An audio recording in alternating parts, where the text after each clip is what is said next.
listening to the Deep Purple Podcast, a fan podcast devoted to one of the greatest bands in rock history, Deep Purple. Your hosts, Nate and John, cover their shared history with the band, discover new music together, and cover the farthest reaches of the Deep Purple family tree and beyond.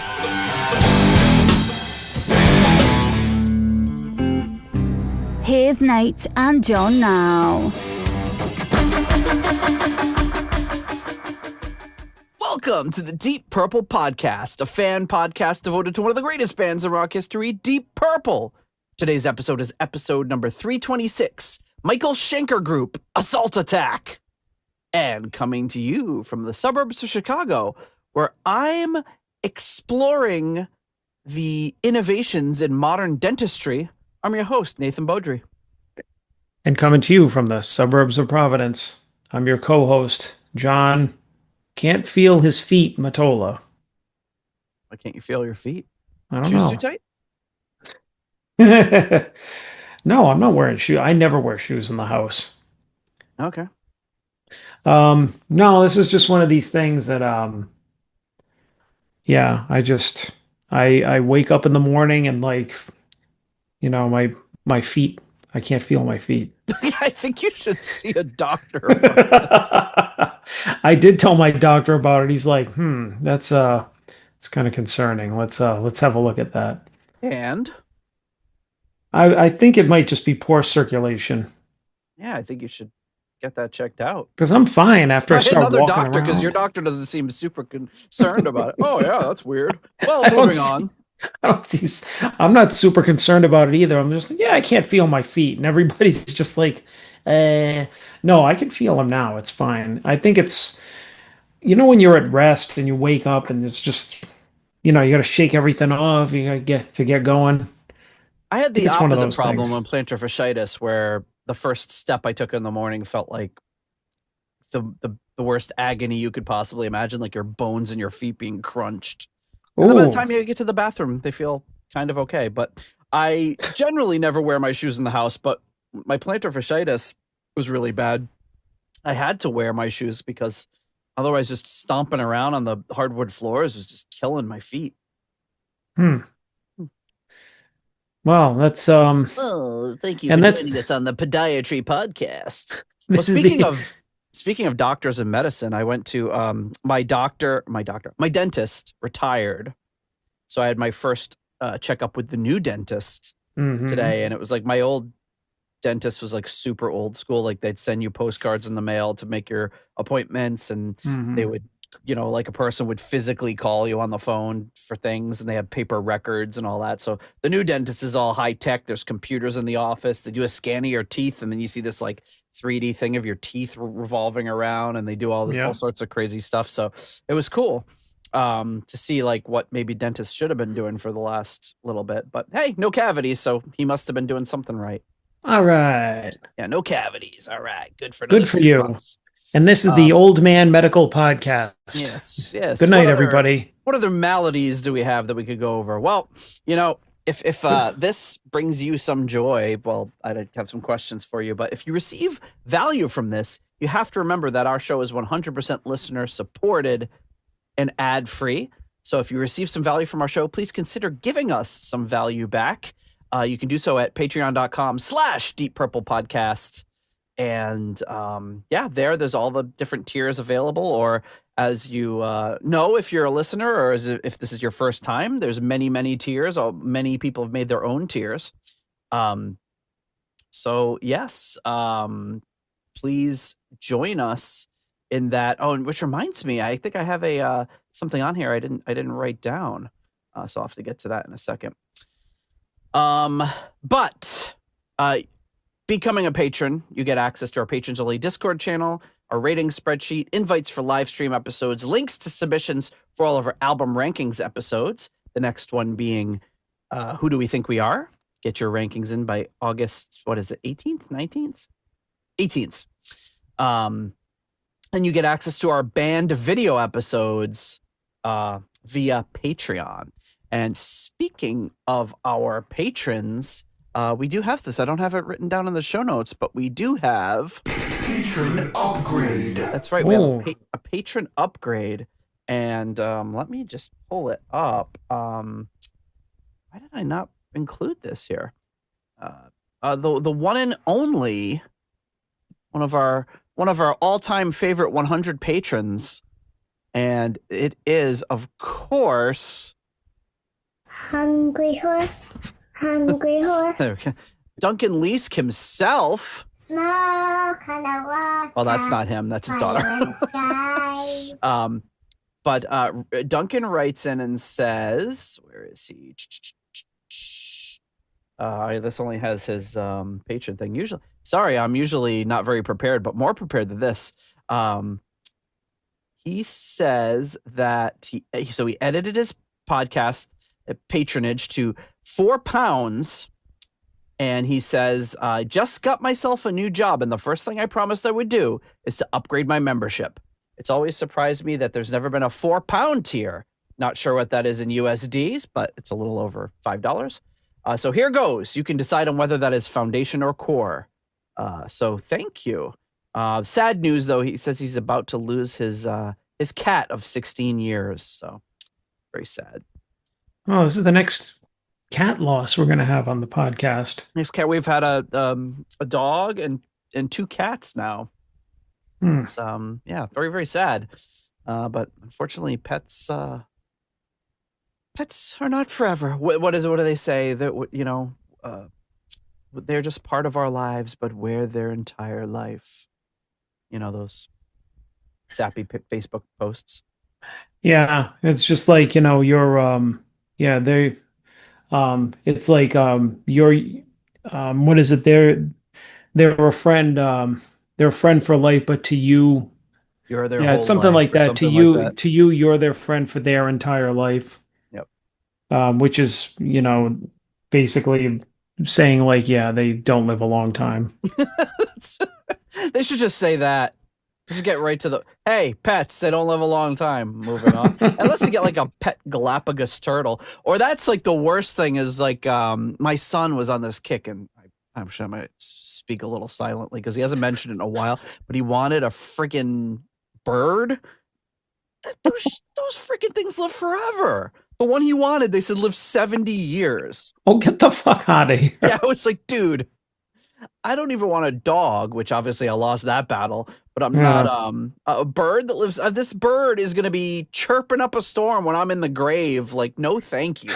Yeah, you're not going to get a bird that could outlive you and possibly your children. He was like 9 or 10 when he was on this. I'm like, dude, you're going to be 80 years old with this bird. You make a decision at 9 that's going to follow you that long. It's just not cool. Mm-hmm. But anyway, yes. So speaking of our patrons, we do want to thank them as we do every episode, and start with our executive level patrons. Of course, at the in memoriam tier, the wonderful late Gerald Jerry Kelly.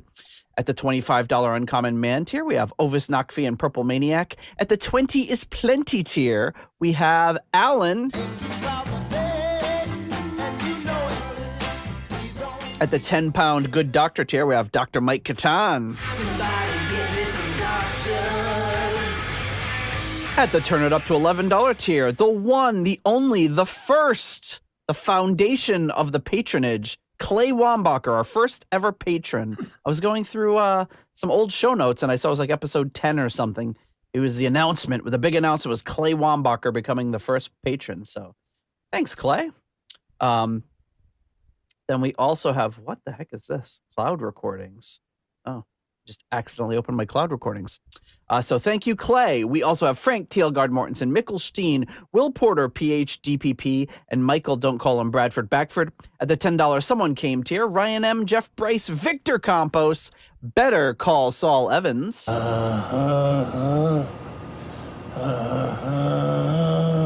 And Peter from Illinois. And The Deep Thoughts by John Matola tier. We have Fielding Fowler. And now, Deep Thoughts by John Matola. Wait a minute. I lost it. Thank you so much to all of you for your generous support for the Deep Purple podcast. But folks, we're not done yet. We have some postcards to go over. And this stack, I'm getting them from Ralphie faster than I can even go over them. But first, we're going to start with a classic from the one and only Peter Gardot. So there it is. You got, I'm going to have to turn it around. Lohenstadt, Braunschweig. Let me know how I did, Rafkaf. Die schon Traditionstraat die durch Heinrich dem Lohen. Gegründet were tragt hut in moderns Geist. Need I say more? There's no translation on the back, so that's my best attempt at German. Nate, now here's an overseas greeting for you. Proust. On the lookout for Ralphie, whomever that is. Signed, Pete. So 125, I don't know, Deutschmarks to send this. 125. I must be cents. I don't know. But thank you, Pete. Then we'll do some rapid fire kind of. We'll do a rapid fire Ralphie fest here. Sure. This one, Kentucky's official rest stop. That's a little outhouse, like in the back of the woods with the traditional crescent moon on it. It says, Dear Nate, I didn't listen today. I had to go to town for food. I bought some homemade pies and jams from Old Lady Richardson. If you ever come here, see her for some KY jelly. Ew. Jams from Kentucky, get it? KY jelly. Yeah. All right, Ralphie. Then we got this one, the General Jackson. I feel like we've seen this one before. Yep. Nashville, Tennessee, cruising the Cumberland River, the General Jackson has to lower its smokestacks to safely clear. I assume they mean safely clear the bridge that is approaching. Dear Nate, congratulations on reaching 21 episodes. Show is getting better all the time. Take care, Ralphie. And then for the last one today, I think. Oh, wait. Yeah. It just says bald eagle, and there's a bald eagle on it. To the point.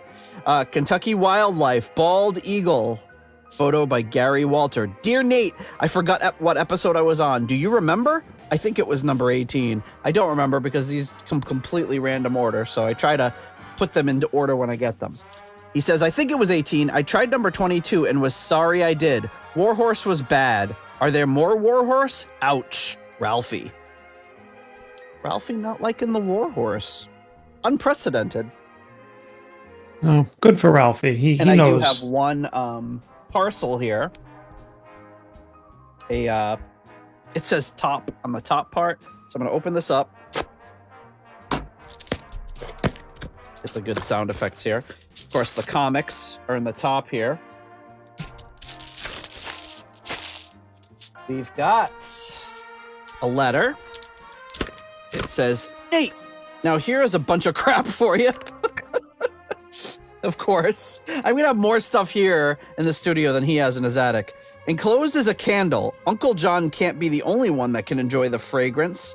Note, I don't think it is the butt crack gooch scent. Enjoy, Ugh. Peter. P.S. Mary Worth is worth the read. There's a Mary Worth comic attached. All right, a bunch of crap for me.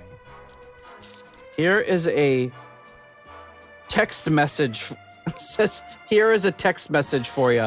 So if you've kept up to date on the 70s Weekly podcast, I sent him this little text messenger that punches little emoticons into bubblegum like a Dymo labeler. So he sent me the gum that he made. This is Rose and Company Candle Makers Watermelon Lemonade. Ooh. Oh, I didn't get that one. Did you get one from him? Yeah. Yeah, I remember that was the one I got for my birthday. I got like a strawberry one last year, and then he gave me cucumber melon this year. I have so many candles now. Well, two in the studio. Send me some earplugs because one time we were at a show and I forgot my earplugs and he was like, oh, whipped some out. A gift card for Bob's store. $25. I don't think there's any Bob's around here. Bob's. Wow.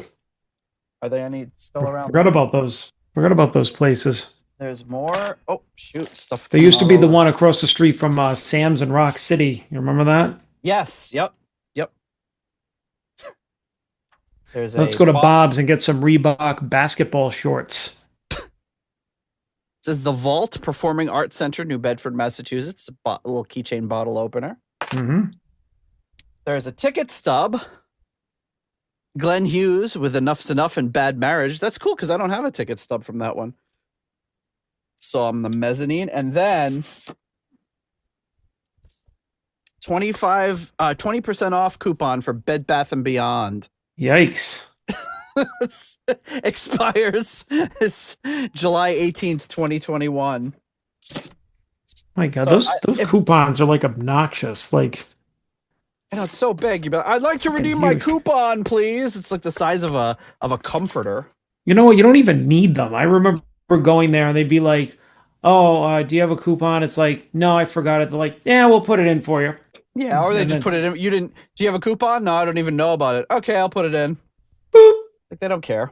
No, that's probably what they run a business. Giving all those lazy bastards a free coupon. But thank you, Pete. I think for some of the stuff.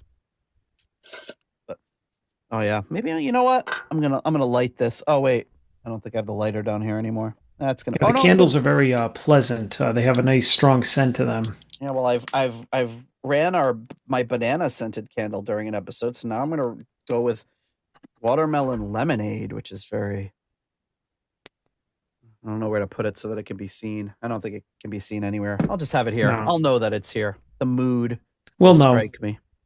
All right, folks. Well, here we are back at you with another episode after clearing all that, all those standing agenda items off the slate here. We are here to talk about Michael Schenker Group once again. This was your idea, John. So why don't you let us know why you wanted to cover this album and skip over the previous album? Because it's friggin' awesome. All right, moving on. It's friggin' awesome. Anything else? No. There's a deep thought by John Mottola for you. Is there anything else? No. No. That was well, I mean, we as you just referenced from the vault in New Bedford, that's where we saw Graham Bonnet. And you know, even though he performed most of Rainbow and most of Down to Earth, I'm sorry, and a lot of his solo songs, I believe he did do a couple of his MSG songs, which I can't remember right now, but I do remember that they like the guys were talking about it. It might have been, I want to say it was like probably Rich and Steve might have been mentioned in the Assault Attack album. And you know, post show, of course, I'm listening to some Graham Bonnet stuff, and so I'm like, well, I'm gonna listen to this album in the same way that I listened to the debut. I was like blown away. I'm like, where has this music been all my life? Why have I not been listening? So I've been love bombing this album, like for like the past couple of weeks. I've just been listening to it nonstop. And I think it's really great. In no short thanks to Graham Bonnet, who if his vocals weren't on this, it probably wouldn't even be as good. I mean, the first album was great because I mean you had all the Deep Purple alum on there, Roger producing, all that. Oh, Foster, Sausage Fingers on bass. Yeah, right. So I'm just like, Simon Phillips was the drummer on the first one. Can't remember. I think it's Simon Phillips. Yeah, but I know that I just remember thinking like, well, how can you beat this? Well, I mean this might this might beat it. I don't know. I mean you got Bonnet, you got the Wasp producing. Yeah. So.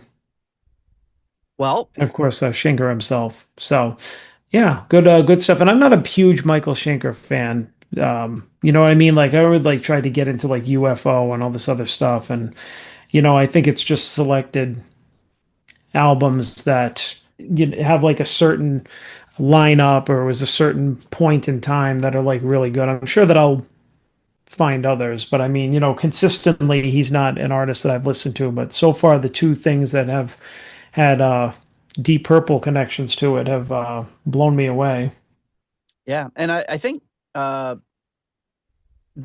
album prior to this still has the original Gary Barden on vocals. Yeah. And I believe I think Cozy's the drummer on the second one.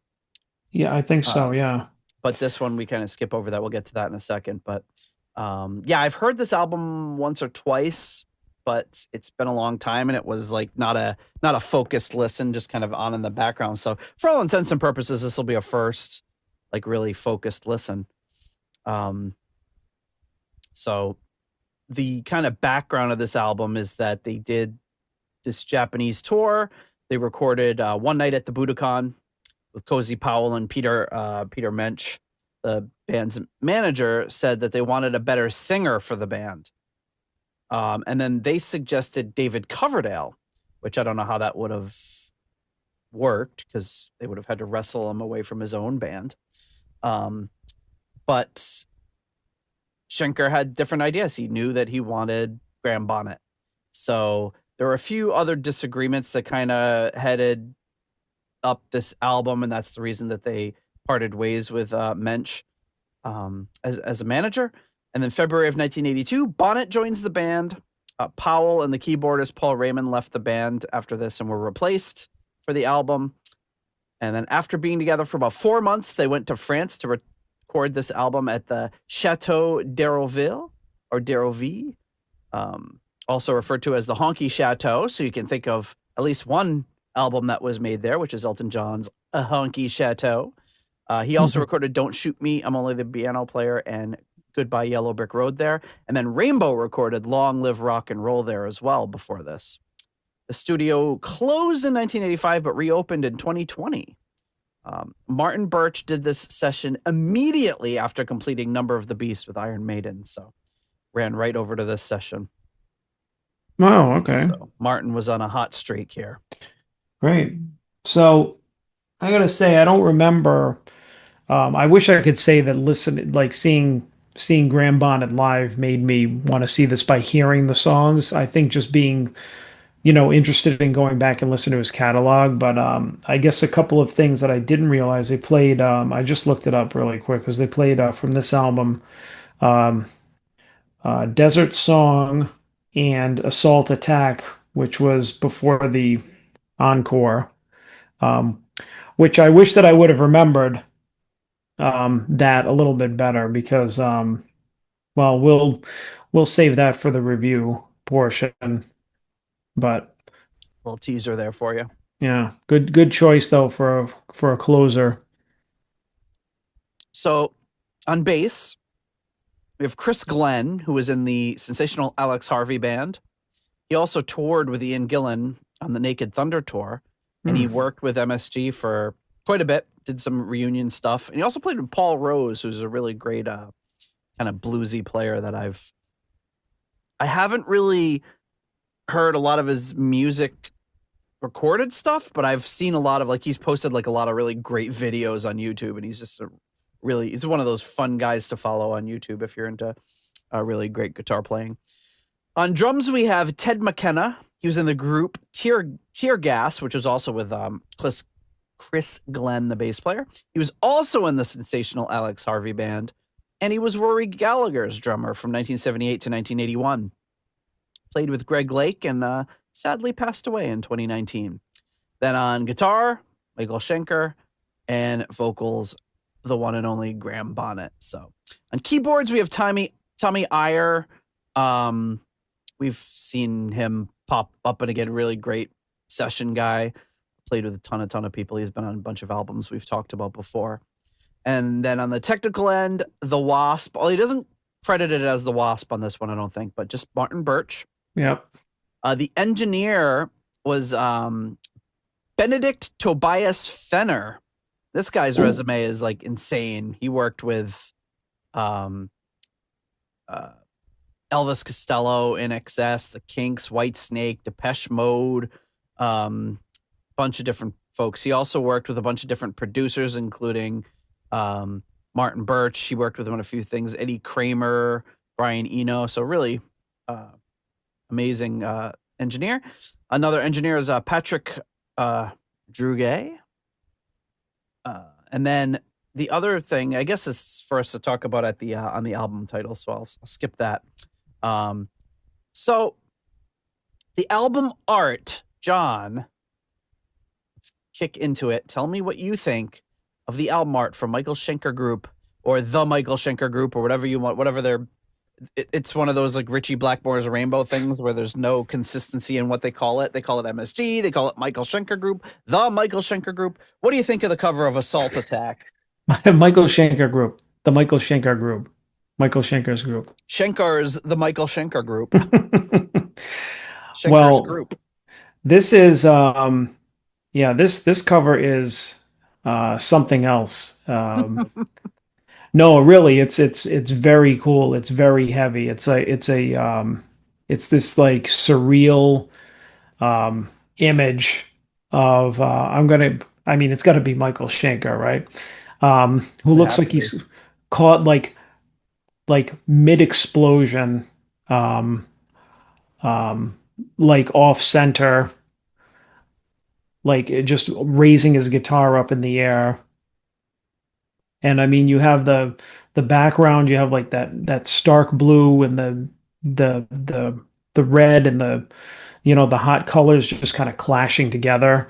And then just this really plain like a sans serif or whatever, just a plain like Assault Attack.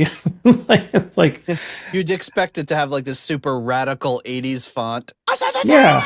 But it's just Assault Attack. Yeah, that would have been cool. But I mean, I would say that like I really love the kind of like the color palette on it, because it's like it looks like intentionally like clashing, because the cool colors and the warm colors are coming together. It's almost like he was he's just like he's outside in a wintry atmosphere, and all of a sudden like a volcano exploded behind him, and he's just raising up his guitar and in a silhouette of like glory, almost like he's like a battle cry. You know what I mean? Like it really, I feel like it just represents this, and it's asymmetrical too. He's kind of off to the side and the guitar's off to the side, like nothing's really lined up. The explosion, the colors. So I think it just really represents the like the raw aggressiveness of what he's probably trying to go for in the album. Maybe the music, but definitely the art really kind of represents that, or shows that. Yeah, and it's definitely, it's like a volcanic eruption in the background. Yeah. And it's interesting because he is silhouetted against the volcanic explosion, eruption, I guess. And it's hard to tell. I guess he's facing, like at first I couldn't tell, is he facing the explosion, like summoning it, or is he facing the camera? And I think he's facing the camera, because unless he's holding his guitar backwards, it's hard to say. We can almost make out like an ear, like one of his. It's not entirely silhouetted, but it's very dark. But you can see like on his hand and on his hair and on the guitar, you can sort of make out the frets a little bit. So it looks like he's kind of got the explosion to his back. Well, yeah, I mean, it's hard to, I mean, I wonder if on the, like, if you had the original vinyl, if you looked at it, if you could kind of like see, like in that shadow, but I guess there's two, or could you zoom in on it? Like, can you see it if we zoomed in on it a little bit? Yeah, so you can sort of make out the frets on the guitar and then the tuning pegs and his sloppy strings kind of. I mean, it would be, I feel like it would be like two different things, you know what I mean? Like if his back was to to us, and he's looking into the explosion, then Yeah. like I feel like it would be like, summoning the volcano. But if he's turned around, like yeah, I can tell that, the frets. So maybe he is facing the key. Yeah, you can see the volume knobs. But So his hand is going over the neck of the guitar. So it's like yeah. it's like the So frets are facing you, so but maybe he's holding the guitar like the he's well, holding like actually it would be the right way, because if he was playing it and then he held it up to his back like that, then it would be. yeah, but you would think you'd hold it like the other way with the frets facing the explosion. Well, either way, I mean, I think it would be. I think it would be cool if he was. Oh, wait a minute, that's his face. Like he's kind of looking down over his shoulder. You see it? Yeah, see, I I, can't I make don't. I don't out. think that's an. I don't think that's an ear. I think that's his face. Like he's kind of looking down like this. Oh, All like right, now that's it. his nose right there. Yeah, like I see it a Oh, little maybe. clearer. Because I was going to say, if he's facing the camera, holding the guitar up like this with the explosion behind him, it's almost like if you're on stage and you're facing the crowd, it's almost like a triumphant, like you're raising it up and the explosion is behind you. And it's just like, it's a very, um, kind of grandiose type of thing. Like, here I am, I'm the great Michael Schenker. But if that's his nose, then what's up with his eyebrows? He looks like he's got like Muppet eyebrows. Well, I mean, that could just be a white light that's shining onto his face No, I mean there. like this thing, like this furry black. Well, I mean, that's just a really bright white light going up against his hair, which, I mean, I'm assuming he had short, spiky hair I can't around really. this time. I'm having a hard time piecing. It's like, one of those illusion things that I've never once been able to see. Those, what do they call them? Those they used to have in the ball all the time. I Remember, it don't was like know. you'd have to stare at it for a while. And I see a race car or something, and I would never see it, no Yeah. matter how many times I tried.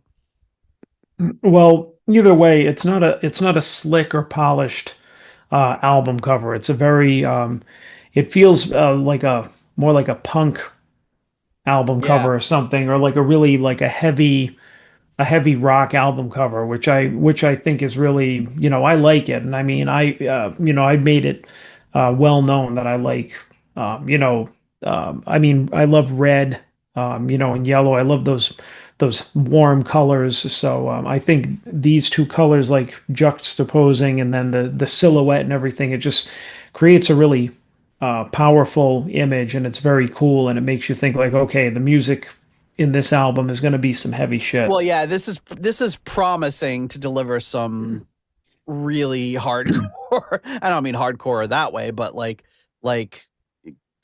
very heavy hard rock. Well, yeah, you know that you're not going to get a soulful Christmas when you're looking at That'd be this. great if this is a Christmas album. My God, but it's like a really tame Christmas album. Yeah, you're not getting an album full of ballads or like an orchestra or something. It turned like some wimpy, like meatloaf sounding near musical thing. But this is the type of thing that I look at it and I'm like, yeah, like I would love to have this on vinyl. Like that would be a cool thing to just pull out record sleeve and have this album like on vinyl. The only thing I think is just kind of like this is another album where, and I don't know if this image is from, a CD or something, but it's very utilitarian. The Michael Schenker Group, Assault Attack, just the font. It's just very like there. It's just plain, but I Yep. can't imagine that it looked like that on the vinyl. No, I think this is exactly what it looked like. Is it? Oh, okay. Yeah. I mean, it doesn't ruin it, but I mean, it's like if you cut it off, if you got rid of it and you just had the MSG logo up on Right. the left with red, that would be much It's a cooler. little But redundant to say the Michael Schenker Group and then say MSG. But yeah, it's a great album cover. but It it just still looks awesome. Yeah. it's like if you're looking at this in the record store, you're like, exactly what you want this album to deliver. And I guess what Mhm. we'll find out tonight is does it. And for $4.55 on Discogs, this album can be yours on vinyl. How much? $4.55. Oh, all right. Actually, I don't know if that is final, but let's look up the vinyl. Yeah, $4.55. Well, crappy quality or good quality? Well, it says very good, but you know how that goes. I've had very good where it was like a hole in the cover and somebody had written on it. It'll say very good, and then in the description, somebody wrote their name on the cover. How do you call that very good? Well, I mean, I guess if you get it and somebody like in pen wrote like Rob on it, then you'd be like, oh, okay, this Rob's album, you dick. I Yeah, but it can't believe seems you like wrote it. maybe notch that down a little bit from very good. Yeah, to like, poor. Because somebody wrote their fucking name It's on it. very good if my name's Rob and I like writing my name on album covers because it'll save me some time. Oh. So anyway, that's the cover. The magic eye illusion, isn't that what they're called? Those things Yeah. you look at the mall. Did you ever Yeah, I get to could. see? No, I never.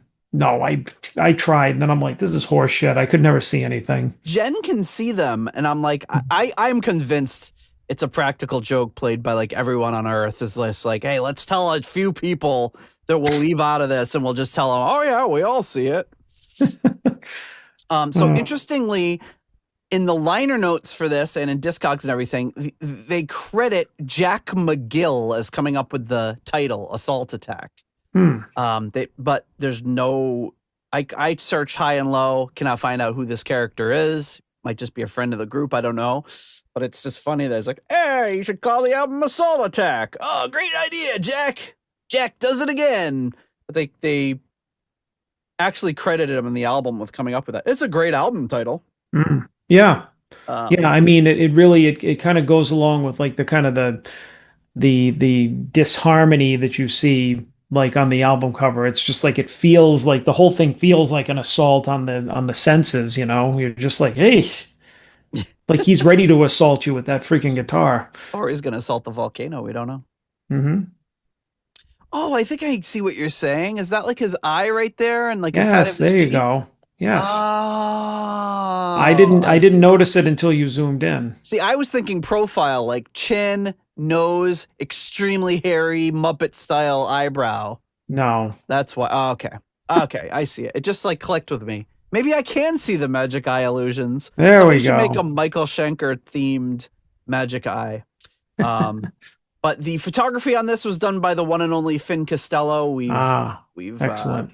Heard of him a million times.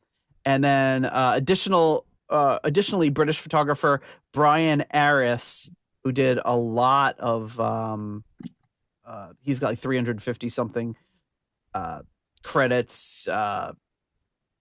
Boomtown Rats, I know the name. Herb Albert, Elton John, Kate Bush, Small Faces.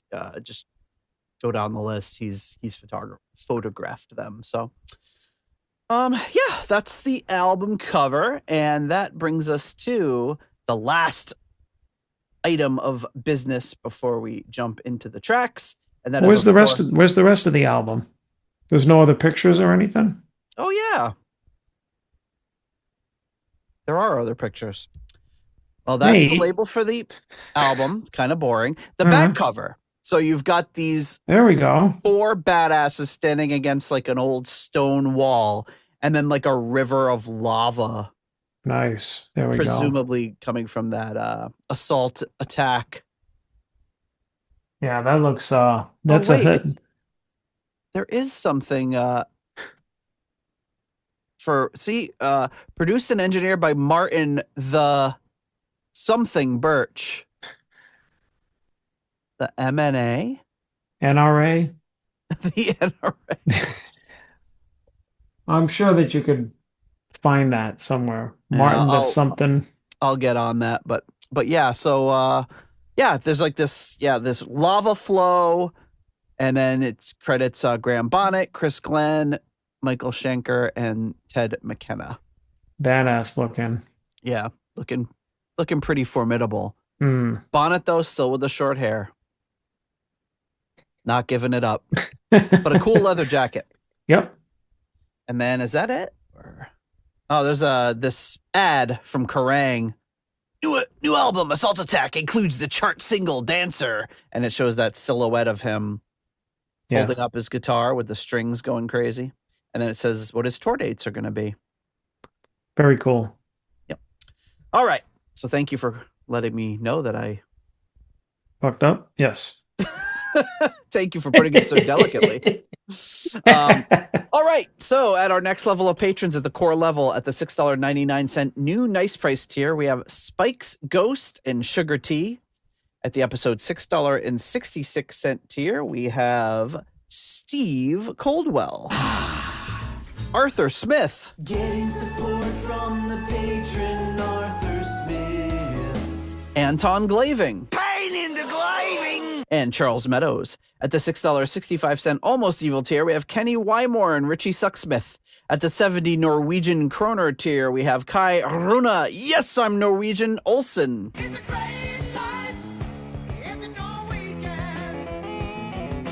At the $5.99 the nice price tier, Robert Smith. At the 60 kroner Scandinavian Nights tier, DJ Newt Morton Johansson.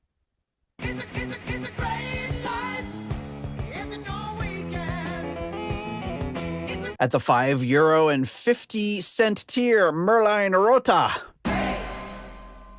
And joining us now for the first time at the £4 tier, I don't think we have a name for it. He didn't want to name it after his dearly beloved feline. So at the £4 tier, Duncan Leask. That thing I want, sir. That thing I want, sir. That thing I want, sir. And at the $5 moneylender tier, John Convery, German Heindel, Adrian Hernandez, Jesper Alman, Alexei the Perfect Stranger Slepikov, Kev Roberts, Scott Zerns, Cynthia Doobie, Raf Calf. Where is it? I've totally lost it. Oh, Raf Calf. You guys ever have sex? Coyote Bongwater. John Maselli. 5,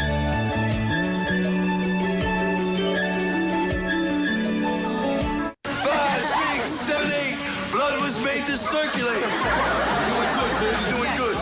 Sarah Sanders. No, Kelly Clarkson. Jelly Bean, Evan Robeson, Purple Swede. Hookah, shaka, hookah, hookah. Swede. Sweet, sweet, sweet, sweet, sweet, sweet. And sweet. Ralphie Lee. Thank you so much to all of you for your generous support of the Deep Purple podcast. All right, John, are you ready to kick off this assault attack? Oh yeah, we have to. We have to assault attack right now. It's been almost 40 minutes and we haven't even gotten to the music. Oh, Jesus Christ. That's yeah, so we're gonna us. get roasted for this. The YouTube people are gonna lose their shit. All right, here we go. The opening track, the titular assault attack.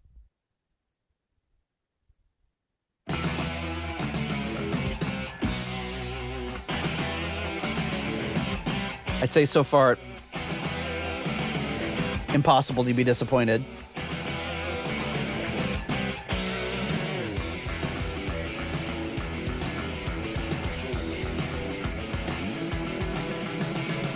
You put me down. That's what I said. I hit the ground and you kicked me in the head.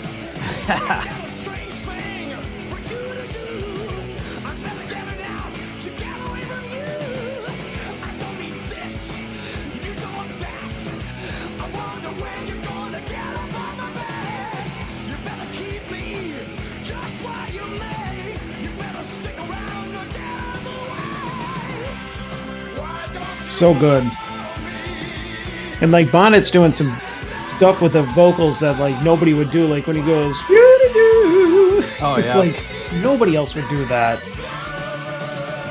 just straighten out your head of mine? Forget about the things that made you draw the line. Don't wanna take all this from you. Can't have much more of this. What are you trying to do? Why did you want Like the music is very melodic, but I mean his vocals are making it heavier.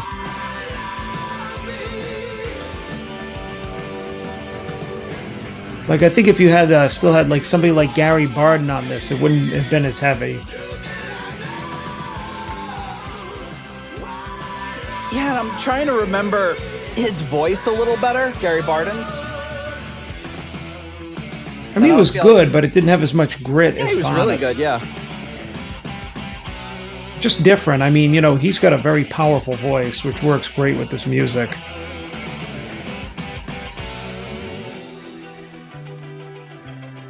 Nice.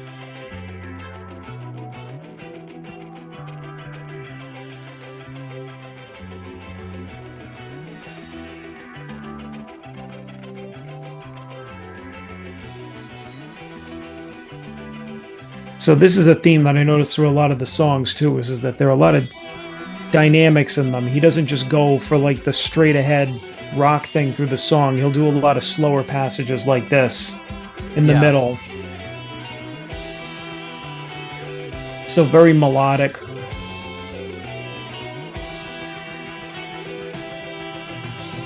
I wonder, I mean, I know this was available in the US, but this is just not something I ever heard about when we were getting into this kind of music. No. Iron Maiden, yes. Ozzy, yes. But we would have loved this.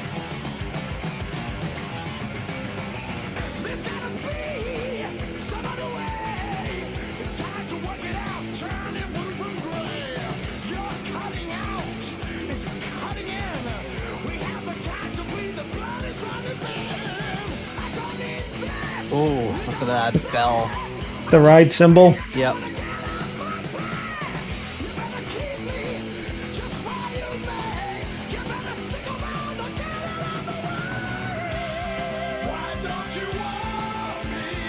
Yeah, I don't know. I think we've talked about it before, but there have been there were some bands that we just didn't get into because there was no way of getting exposed to them. Like, you either found out about them or you didn't. Yeah, and this may have been on the shelves in the record store shortly after it was released, but by the mid to late 80s, when we would have been starting to look for stuff like this, it would have been gone.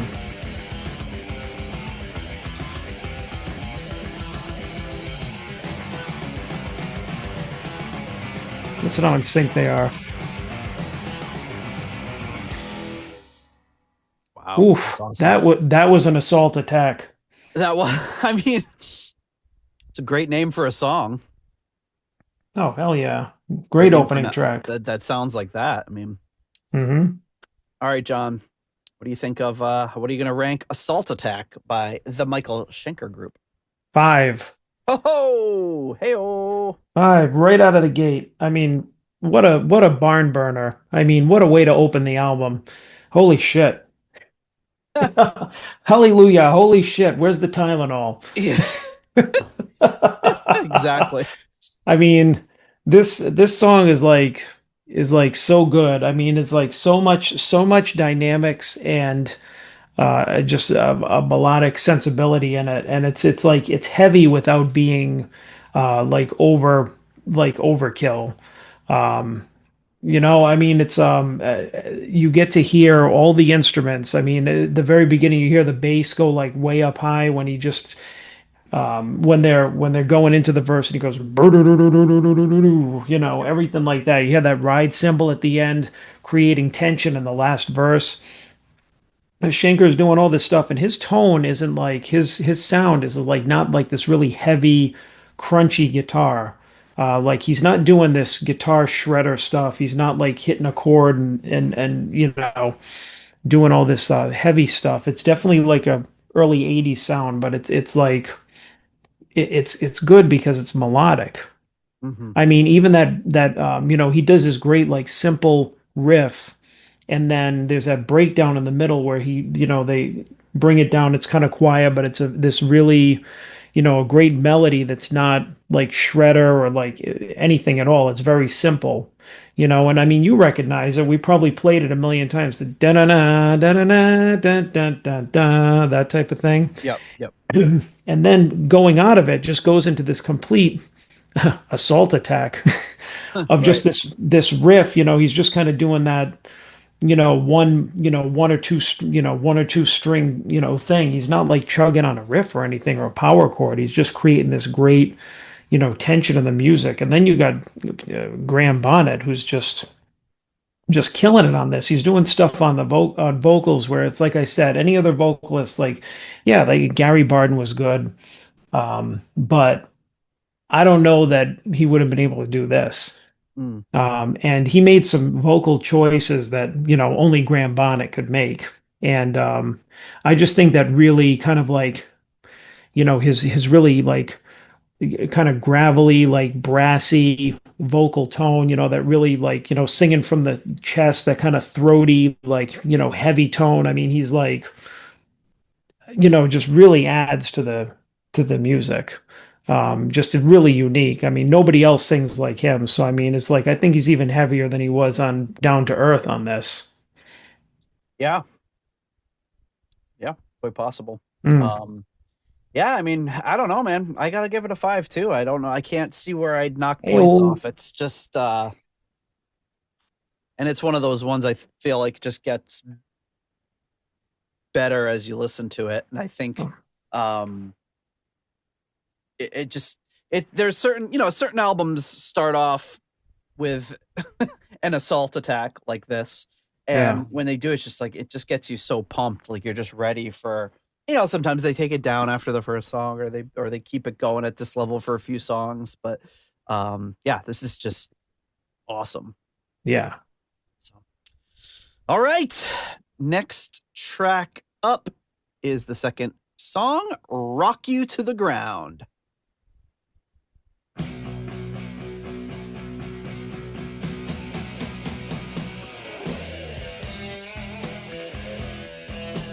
All right, John. How are they going to handle this blues? Very well. Spoiler alert. Hey, can I get a little more volume? Yep. Just a teensy bit. There we go. I had to turn it down for Assault Attack. It was too much.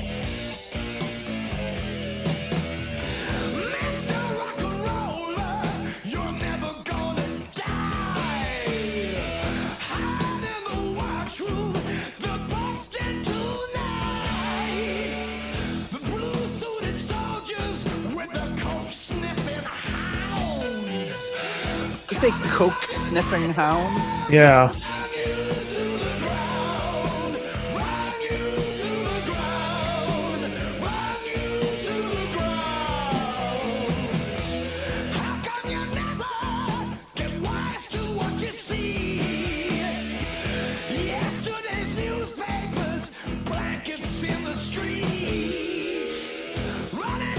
Like how they do all those changes during the verse. They don't just go dun dun dun dun dun.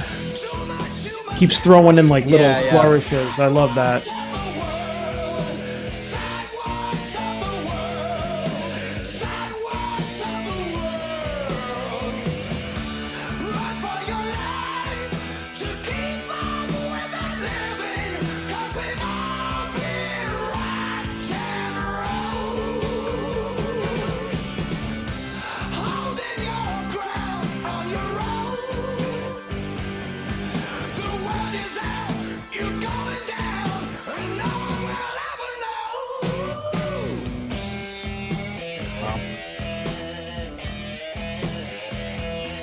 I mean, this is like, now this is well done blues. It's like a sludgy, swaggering, like rock riff.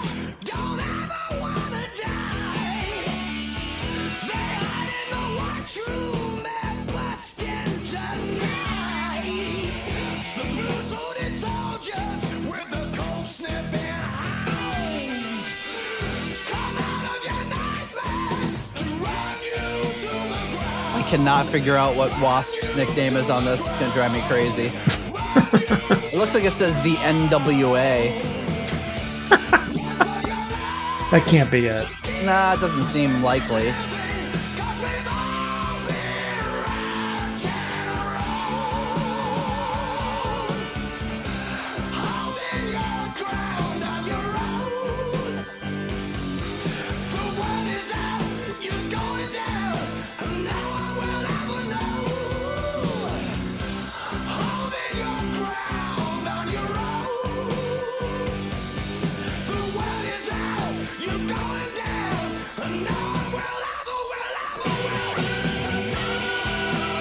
Wow. That's awesome. Yeah, just amazing how he can hit those high notes and still be as, growling as he was in the verses. Ah, I got one. The Ninja. Ah, there we go. The Ninja Wasp. Birch. His last name's not Wasp. Martin the Ninja Wasp.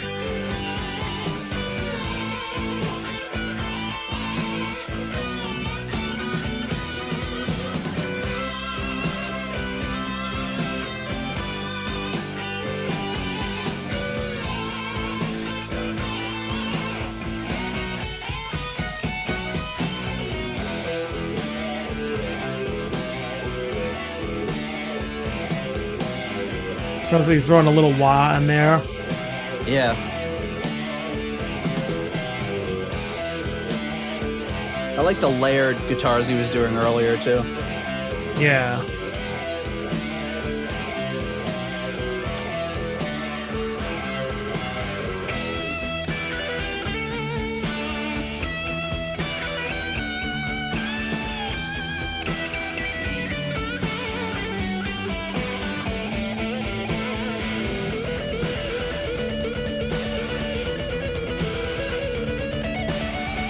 Wow. Sounds like he's playing along with the double bass drums. Yep.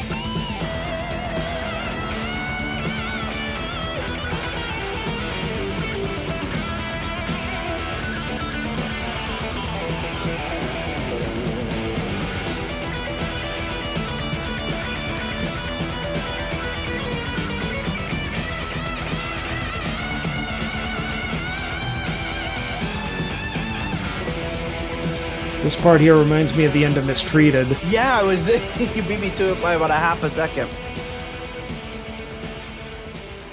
And it's because he's doing that fast trem picking that Richie does, but it's also like in a blues scale. So I mean, of course, it's gonna.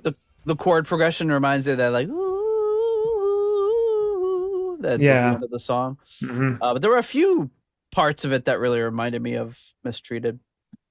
Yeah, well, I mean, since they're both blues-based songs, but I mean, this one was, obviously a lot different. But All right, where are you going to rank this one? 4.5 on this one. Right. Yeah, this is another good one. That's I mean, it's like it's an elevated blues. I mean. There are some songs where you do that dun dun dun dun dun where it doesn't sound good, but I mean that was just the layer for everything that went on over it.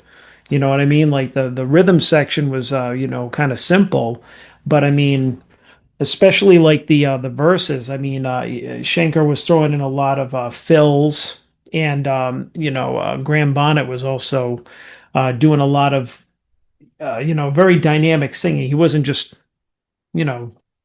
just like pouring out the lyrics like but I mean from that he was so far, I mean, 2 tracks in, the energy level is like off the charts on this album. Oh yeah, I mean there's no doubt about it that Bonnet's like vocals contribute greatly to this album already. But I mean, even like, and I know that I was listening to a part where he was something that I typically don't like, especially like when Gillan does it, is like when him and the guitars are rock you to the ground, and the guitar's going dun dun dun dun dun. He's following like the guitar, exactly.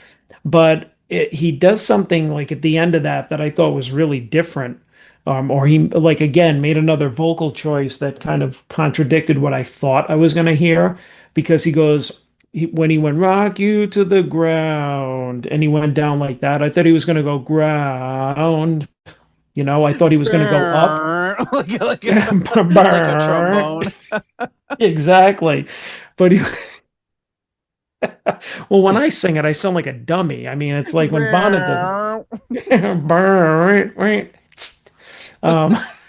no, but instead of like kind of going down and then back up, he just went down, almost like he just dive bombed into the end of the chorus. He went down, And it's like, it's one of those things where your ear thinks it's going to hear the usual resolve of what, a chord or Yeah. something is going to do, and he just does something a little off center, and I really like that. So Yeah, it's cool yeah, it when was they really good, really good. keep you guessing with stuff like that. Yeah, and I mean, of course, like Schenker's guitars, solo, it was like, again, very sparse, like he very like, unhurried, he just took his time. He created a lot of great melodies. He wasn't shredding or anything. He was leaving a lot of space in there. He was playing very like bluesy, like not, like very composed soloing, I felt. Awesome. I will give this one a 4. I think it's a great track.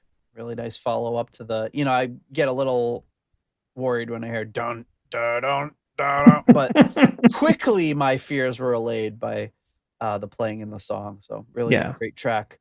I forgot to mention Assault Attack, that track. I did see that it was included in the video game Brutal Legend, which was done by Tim Schafer, which was one of my favorite game makers.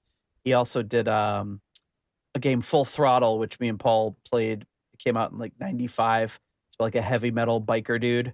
And he also did the Monkey Island video games and this game Psychonaut. So a very creative video game guy utilized this song in another one of his kind of heavy metal inspired video games. So never played it, but now I'm more interested in checking it out, knowing it's got that song and it's by one of my favorite game designers.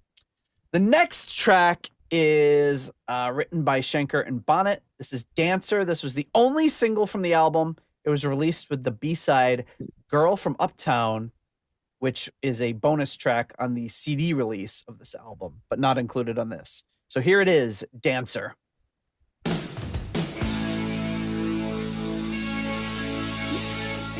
Dancing, dancer. Dance for me, bitch. The all-time greatest lines.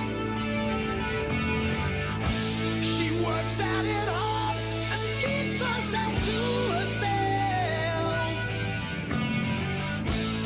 But she can take what she gets anyway. Cool backing vocal there.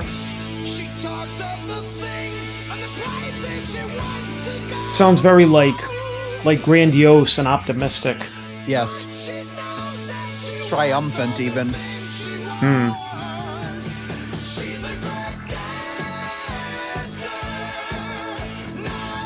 Now it's almost like a disco track.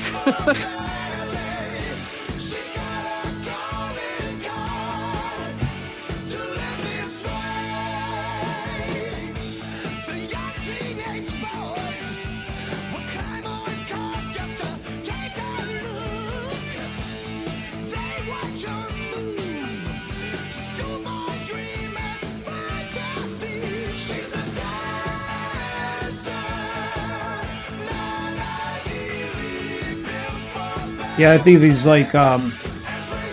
these chorus vocals sound a lot like something he would have done in Rainbow.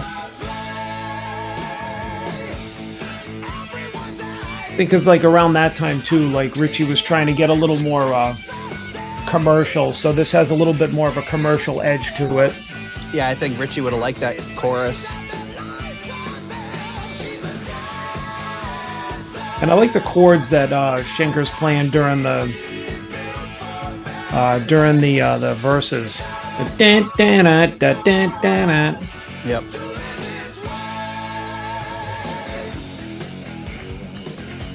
Oh wow.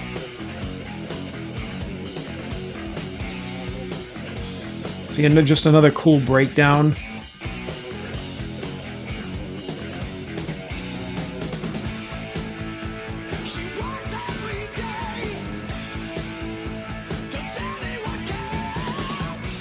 Song that was really reminding me of that part. Is it Frankenstein that I'm thinking of?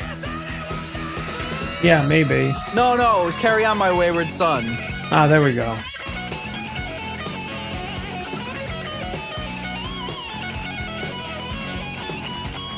I expect to hear that guitar solo when he comes in off of that weep, weep, weep, weep, weep, weep, weep, weep.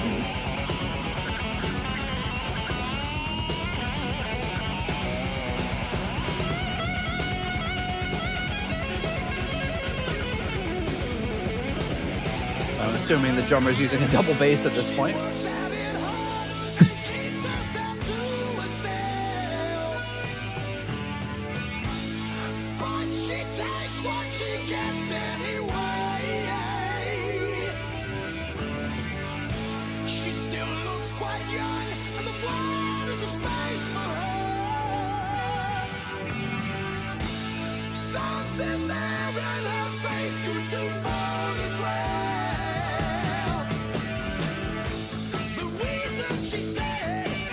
That part was reminding me of an Ozzy song too. Can't place which one I'm thinking of. Nah, I can't help you.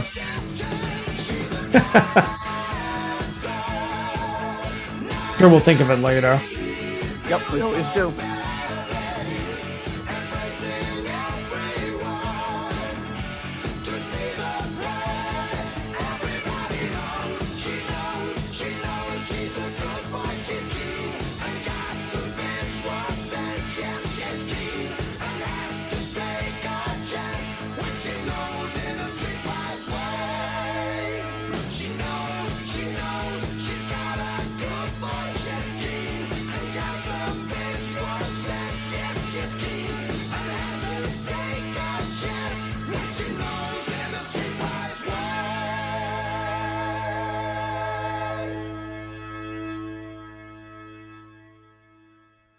Like the church organ trailing off. I had to look up the lyrics on that one.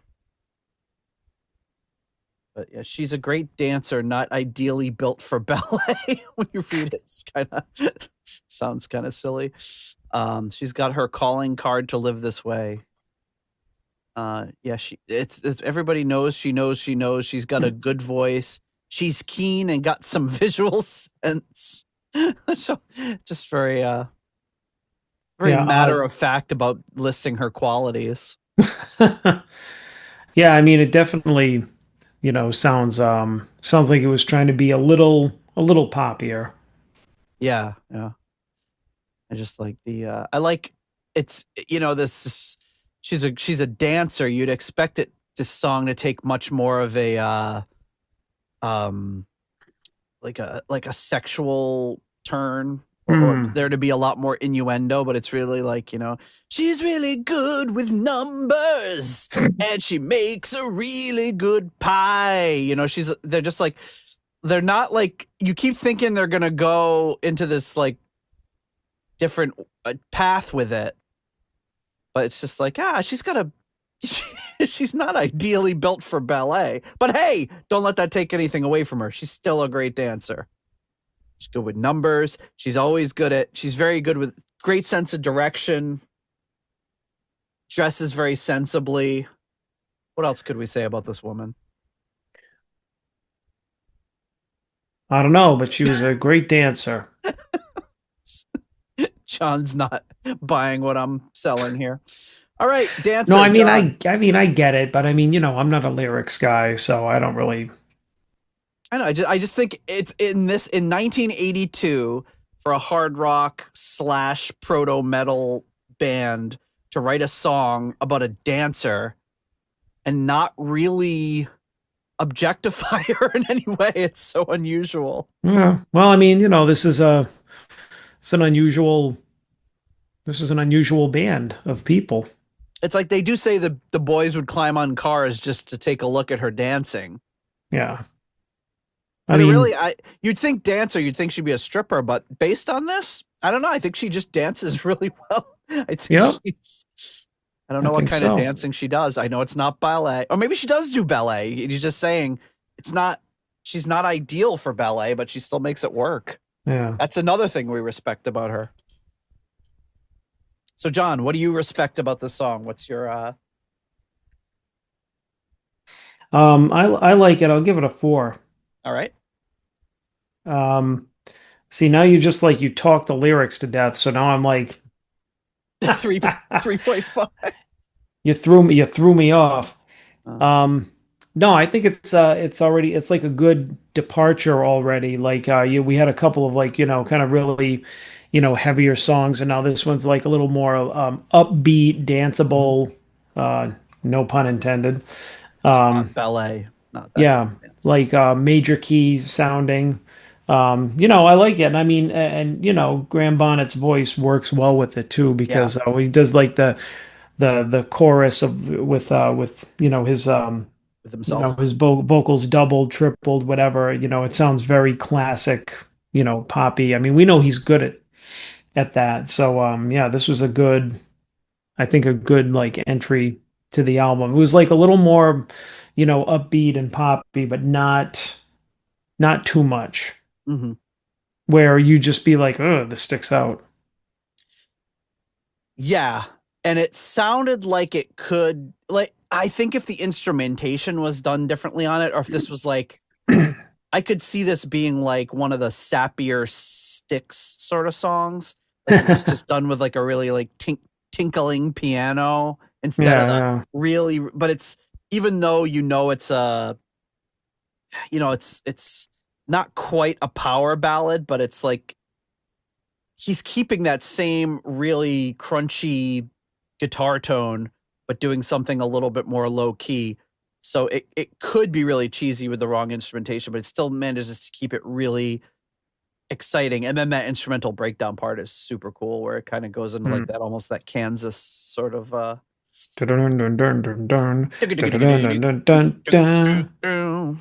Well, the other thing is that if you notice too, is like they go back into the like a chorus or a bridge section or something, but then they use that for him to solo over. So because he doesn't solo over like the verse or the the kind of the major chord stuff. He does that kind of like darker, like kind of like riff based stuff. Yeah, like, it's almost like somebody else wrote it. It's like, no, I'm not soloing over that pushy shit.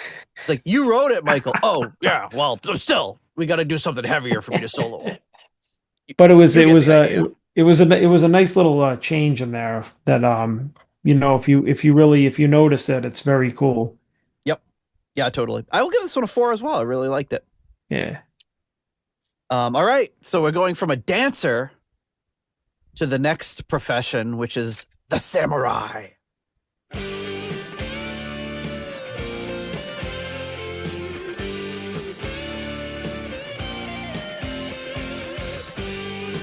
you have a little exotic vibe going on here.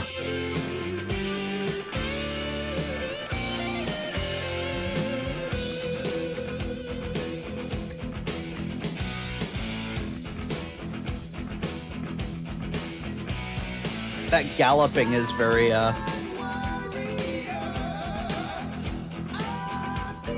what is that reminding me of?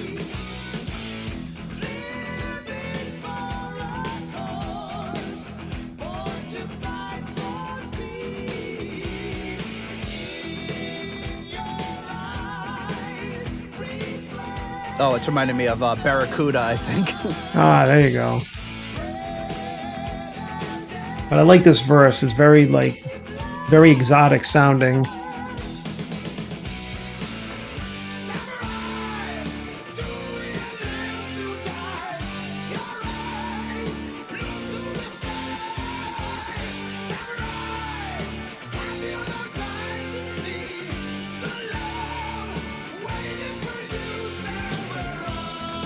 Ooh.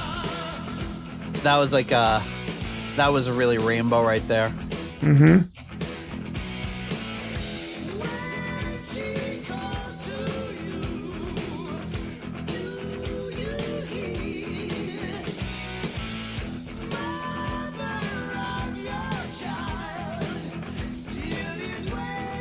What's the thing he's hitting with it? It almost sounds like he's hitting the hi-hat stand with his stick. You hear it? It's like that metallic sound.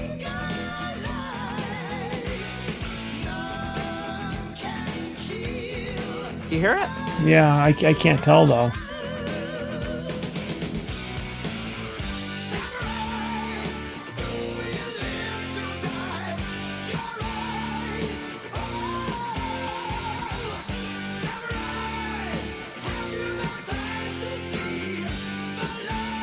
Love this chorus.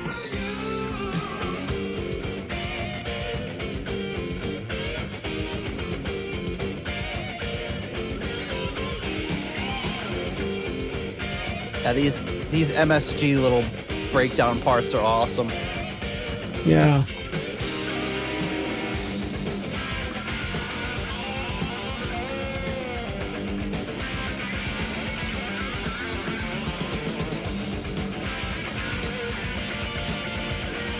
Oh.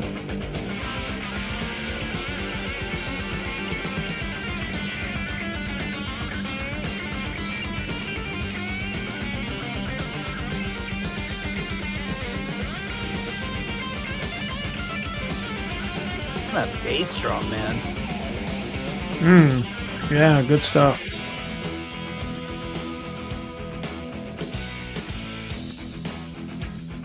And then right back into it. You know what it is? It's his bass drum. There's got to be a piece of metal clicking on his bass drum pedal or something. When he hits it, you hear like a simultaneous like metal stab, but it's awesome. It's a great effect.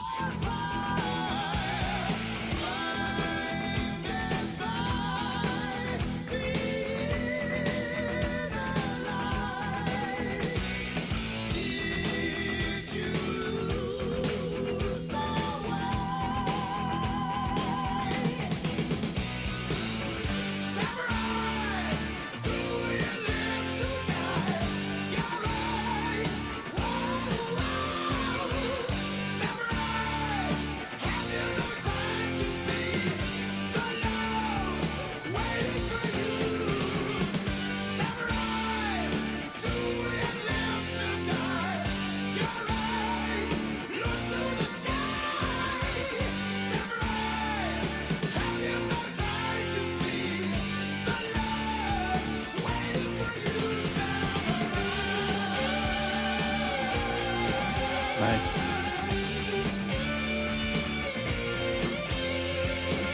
Kind of want to listen to Number of the Beast right after this to see if it, like I wonder, like, do you hear similarities from two things that are produced back to back like that, even though they're different bands? I do a little bit here.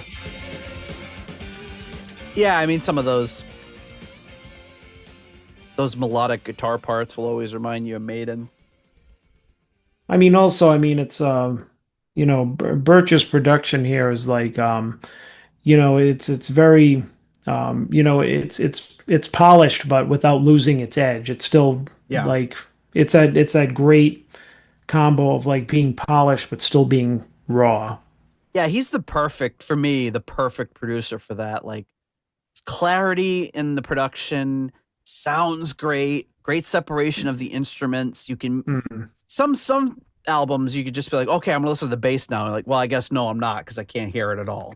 You know, as much shit as And Justice for All gets for that, there are so many albums in hard rock where you would miss it if it wasn't there, but you can't have that separation. And here you hear even that what I mentioned about hearing that little imperfection in the bass pedal, which I think is an awesome effect, because it sounds like, you're talking about Samurai and Blades of Steel, and you're hearing this like steel pounding sound while you're listening to it. I don't know that was done intentionally, but it's a cool effect. And so many other producers or producers in the modern age would say, well, that's no good. We got to redo it, or I'm just going to drop in this sample of this other bass drum that doesn't have that metal sound to it. But yeah, you still get that rawness, that separation, the dynamics between the heavy stuff and the slower stuff. It's great. Mm-hmm. All right, John, what do you rank Samurai, which is the last track on the first side of this album? I'll give it a 4. Hiya! Is that your Samurai impression? That's my Samurai. Hiya! I think they're more like blades. Hiya! He kept the noise the same, but changed the hand. Yeah, hiya! I'm a master of the sword. Hiya! It's like that Tenacious on the first Tenacious D album, where it's like it's audio, and they're doing like this audio skit, and he goes, Kiai! And Kyle's like, oh, and he goes, and Jack Black goes, yeah, that's right, it's a karate chop. Because it's audio, so you wouldn't know that. that's But right. It's a karate chop. I'm gonna give it a 4 as well. yeah, definitely. I think this is another one where if you listen to the riff is chugging, but like the exotic vibe of it comes from the vocals. Like Yes. that's where he puts in that melody that makes it sound like a song that would be called Samurai. And then, it opens up and the chorus opens up and when he goes Samurai, it sounds very very strong. And then just again more of the I mean the whole song is like mid-tempo atmospheric. um but like I love the solo and like the instrumental things because he builds slowly and he does this kind of repeating like harmonies. Like he'll do these parts where he repeats them like like 3 4 times, and then he'll goes into the solo or even the end where he just did that little run there. Was like so simple, but it was like so effective.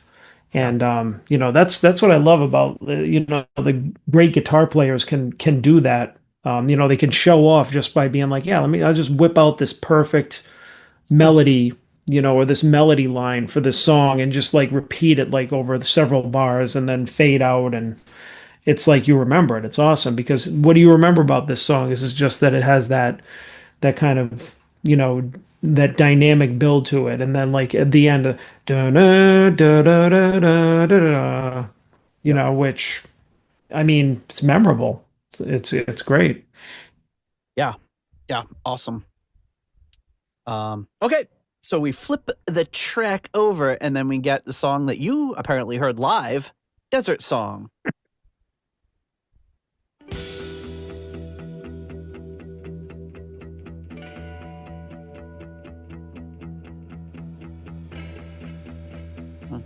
Cool delay bouncing from left to right there.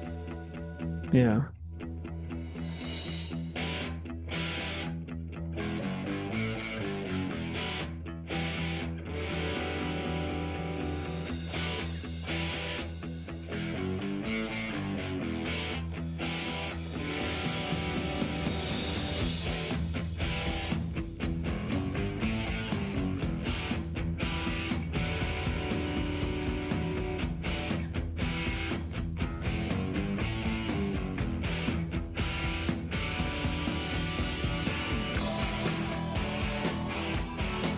Oh, wow.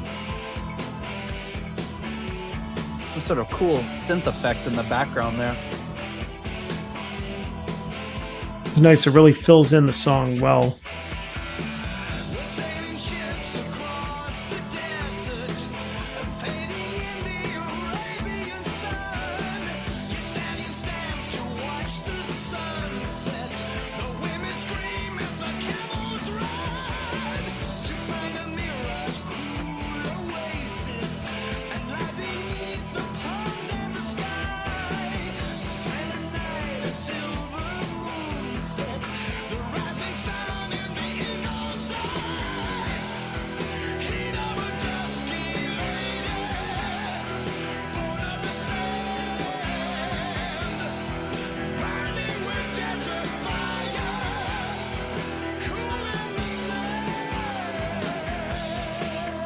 The heat of a dusky lady.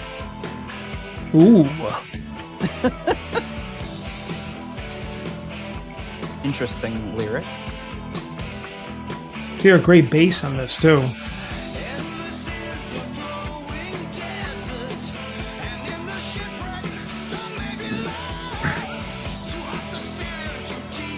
Yeah, nice like treble attack on the bass. I wonder what he's using.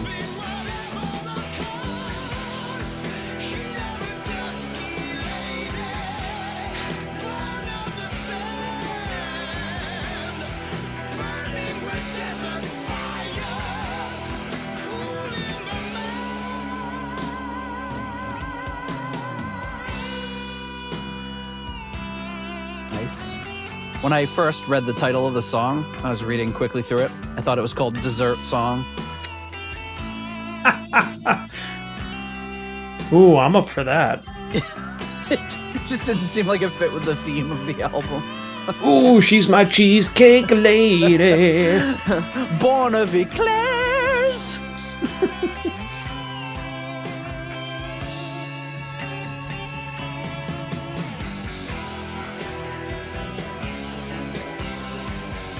This album is really reminding me of like the first two Ozzy albums. I mean, it's done at the same time. Yeah. But it's got, there's something about it that invokes that.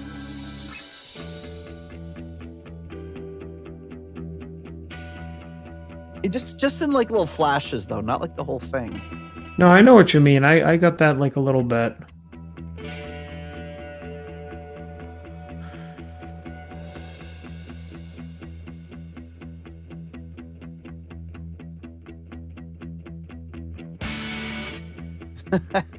I love that. They just do it once too. It's just that little.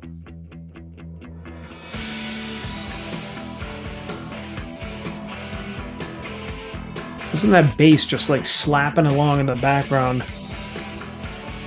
Yeah, it's just like chugging and snarling in the background. Like a caged Rottweiler.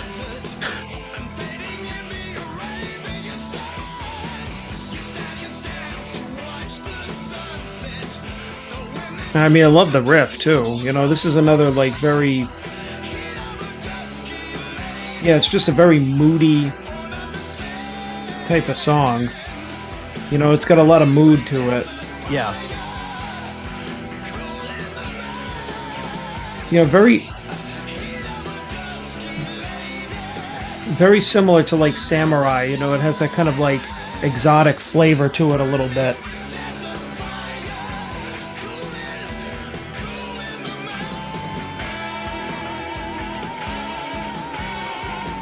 I like that ding down ba-da-da.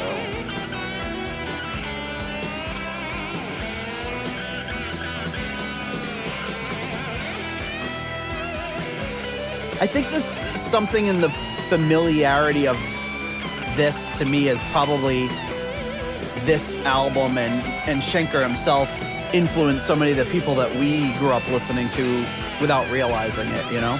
Mm-hmm. Yeah. So we're hearing these little things that sound familiar, but it's because some of our favorite bands ripped them off or paid homage to them.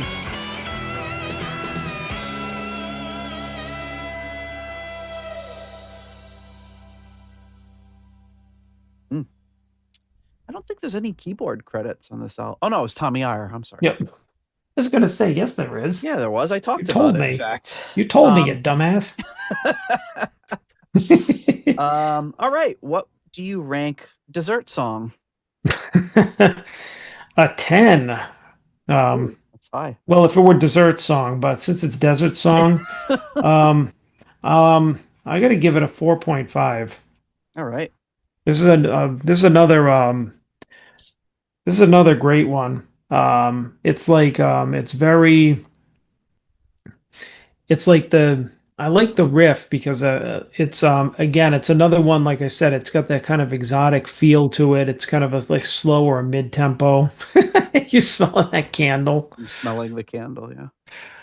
It's a very like composed song. You know, there's like a lot of space in there, especially like after the solo when he just slows down. He just the dun, dun, dun, dun, dun, dun, dun, And he does it and for then a he really hits long it. time. They do it for like 45 seconds or something, and there's just that one time, and I'm watching the waveform because all of a sudden it just goes, "Dah!" And then it goes, dun, dun, dun, dun, then goes back to that for like 15 seconds or whatever. Yeah, it's almost like it's like he's playing like a composer here. You know, it's like the song is like a composition. I mean, it is, but you know what I mean. He's like he's playing or he's writing it like a composer. You know, it's very. Yeah, I keep using the word dynamic, but that's what we have in these songs is like dynamics, and he uses them a lot. And then he does what he's at the end. What he does in a lot of other songs is during the outro, he just kind of like whips out the big guns. He's like, all right, now I'm gonna play like I'm just gonna go like full barrel like with my guitar solo. And I mean, for him, it's not doing, sweep arpeggios or like, being really, really loud in the mix or anything. It's just, playing some really intentional, like well played lines, and then at the end he hits that last note and then it just kind of fades out, and it's like, wow.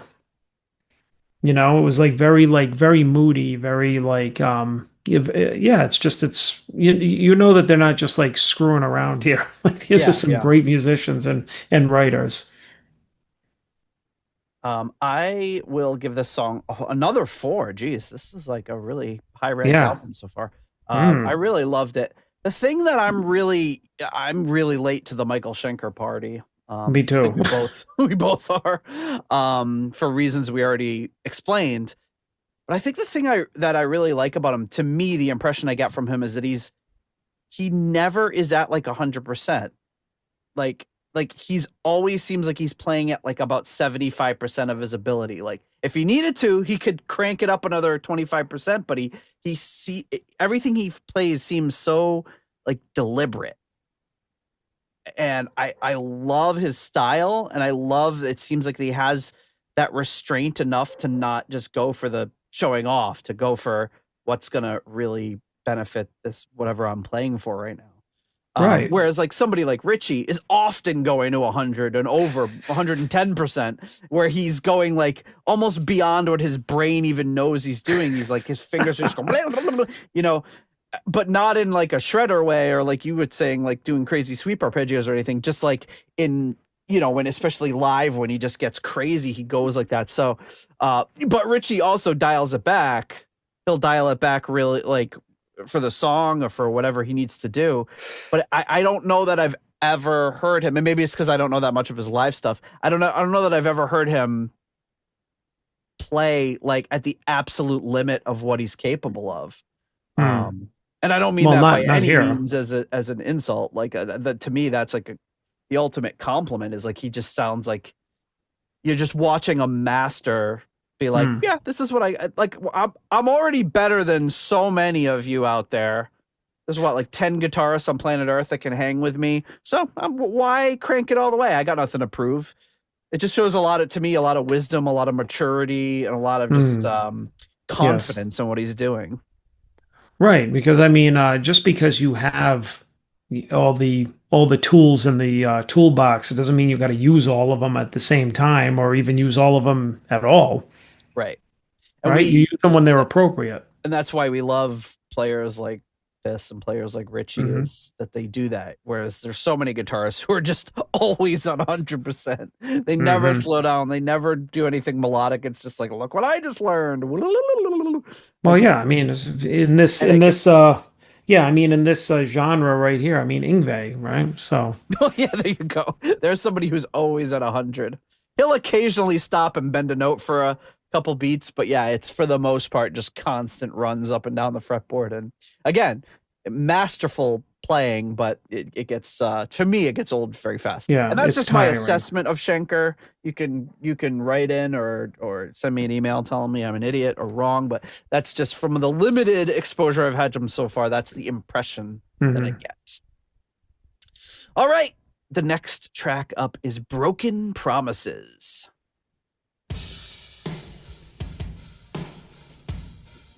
See, they fixed that squeak in the bass drum.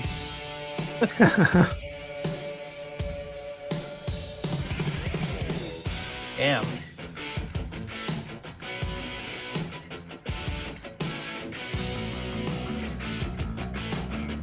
Nice. Oh, he's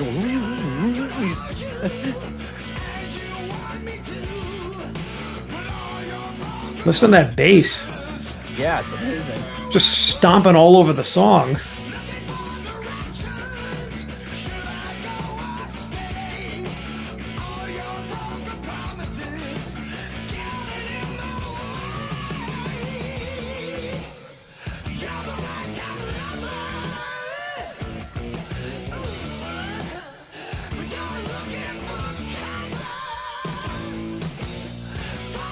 That little part sounded like something that could have been like a Mark IV song. Listen to it again next time it comes up after the...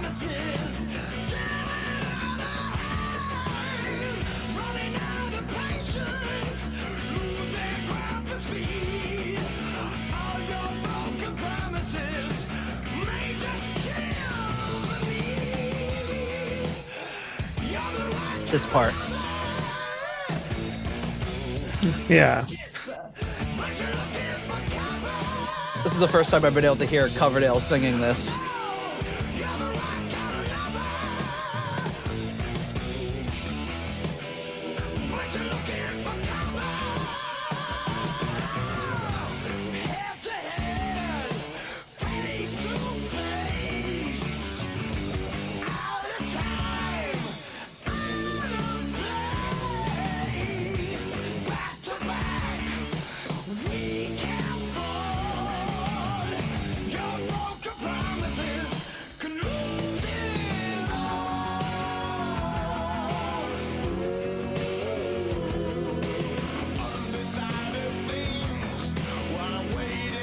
Look, and then they just like went right into the bridge. Yeah. Like you didn't even realize it.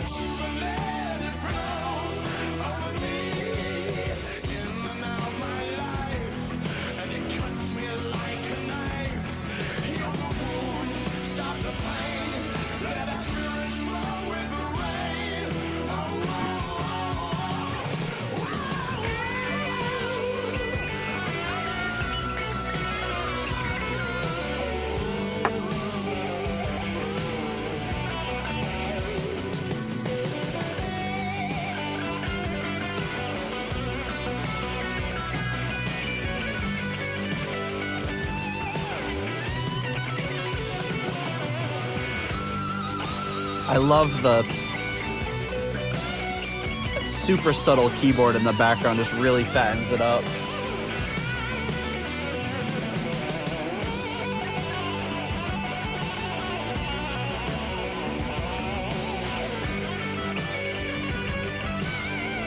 We've got a really tasty solo going on here. I love it.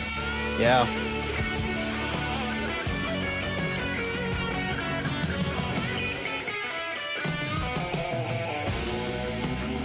I love the way that solo really followed the progression. I wasn't paying close enough attention, but I don't know if it was like going through that bridge section again, but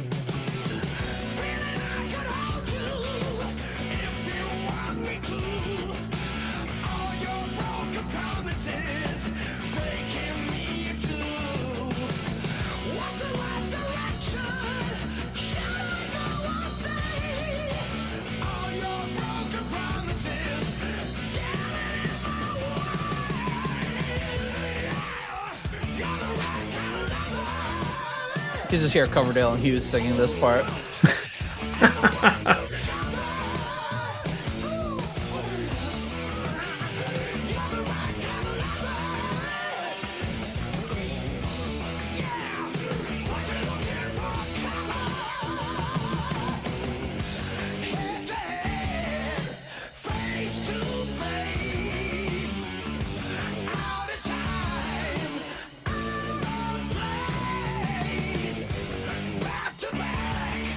It's just cool because you get this really simple 4/4 drum beat, and he's doing all these really intricate little riffing things over it. It's still a really cool dynamic. Yeah, it is. It's oh, yep. Then you got the keyboard bringing them out.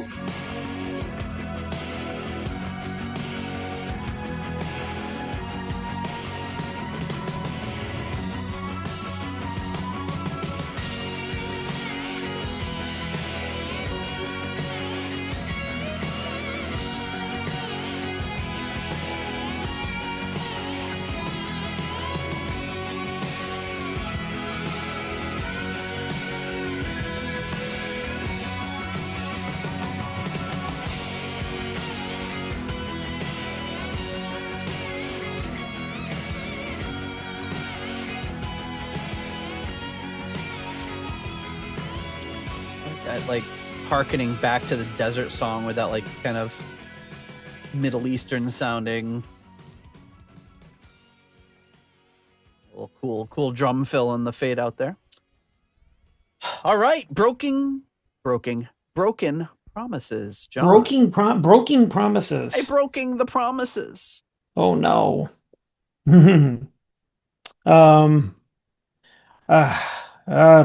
another 4. All right. Yeah. This is another one. Like I really, I think that it's just the verse alone is awesome because you have Schenker who's doing this really kind of like funky, like tight groove, and the bass is just really busy, just like plugging away under it, while Bonnet is just like wailing over it. Yeah.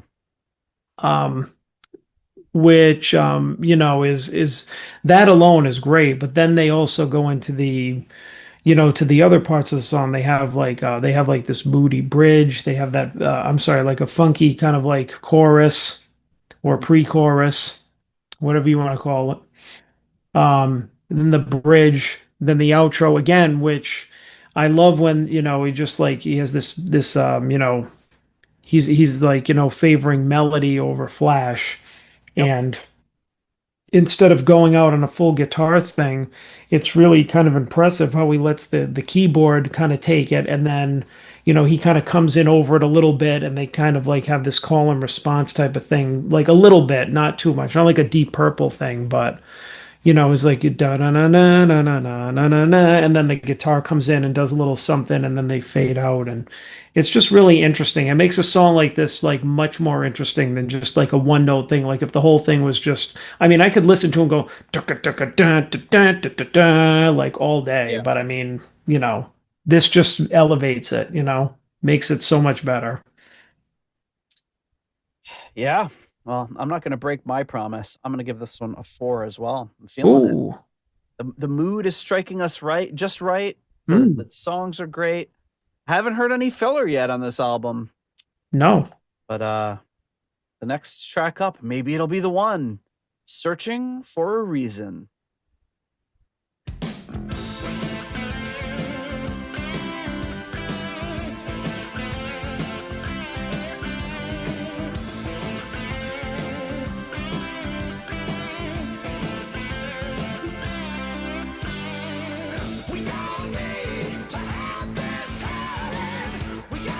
Long live rock and roll.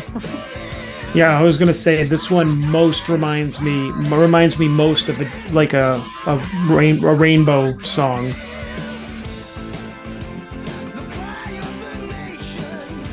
And I think like the opening melody, the da da da da da da da, just sounds like something Richie would play.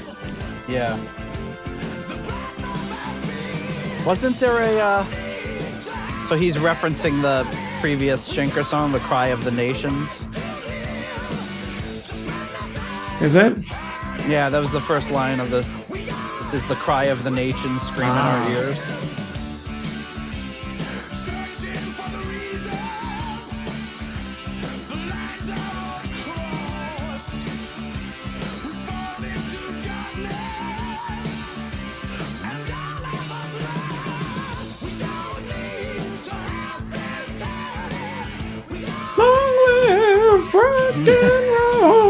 No, I can't stop hearing it. It's hard not to hear it.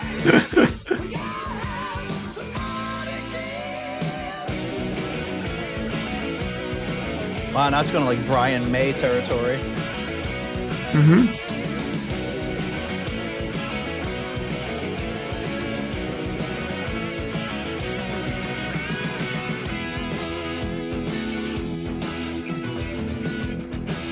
Ah, nice.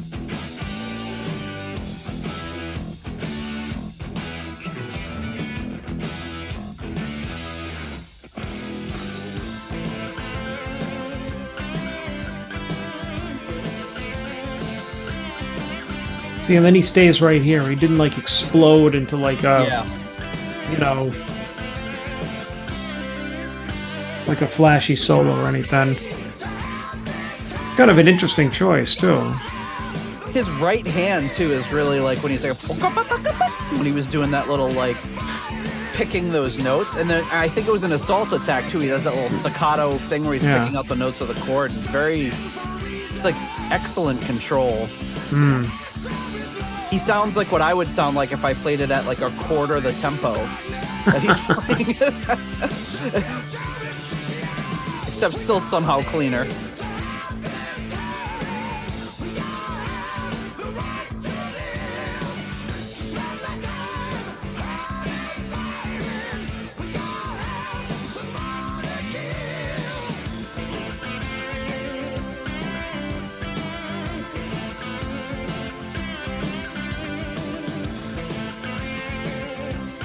Yeah, it's interesting. He does this guitar break twice here, and he'll probably embellish a little here. But staying very melodic and very true to what's going on in the song. Excellent control.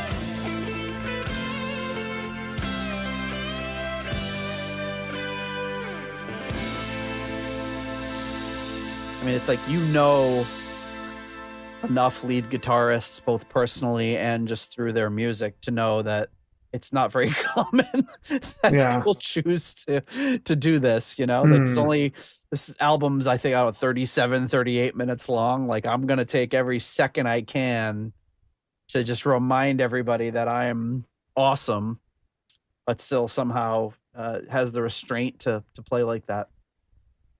All right, what are you thinking of this one, John? So I'm gonna give this one a 3.5. So I'm going down a little bit on this one.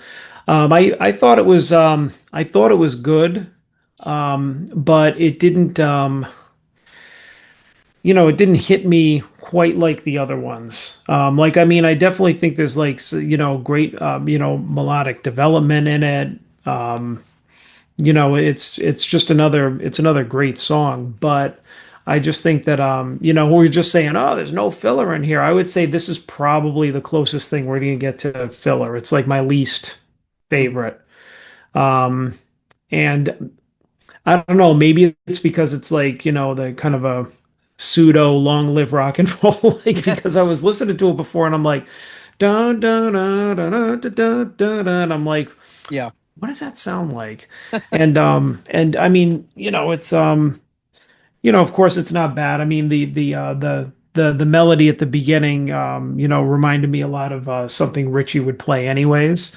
So, maybe it's just my mind kind of filling in those blanks. Like, yeah, it sounds kind of like, a second tier Rainbow ripoff type of thing. But, I mean, still fits in great on the album, but I would say it's, a little below on my list here.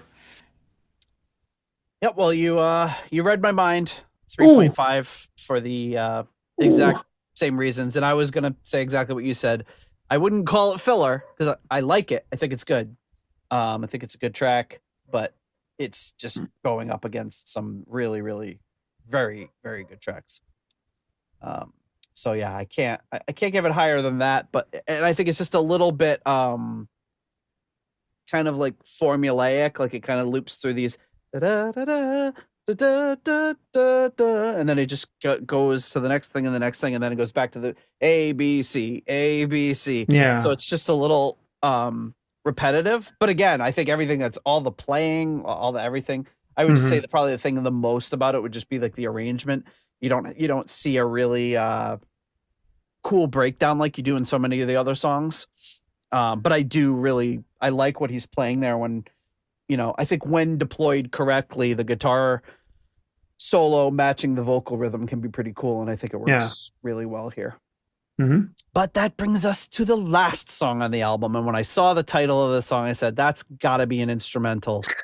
At least I hope it is, because I don't want to read lyrics about this. That song is called Ulcer.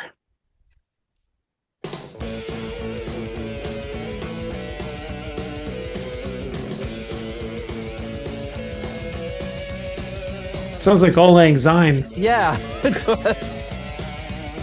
Hey, maybe it is a soulful Christmas. Yeah, maybe it is.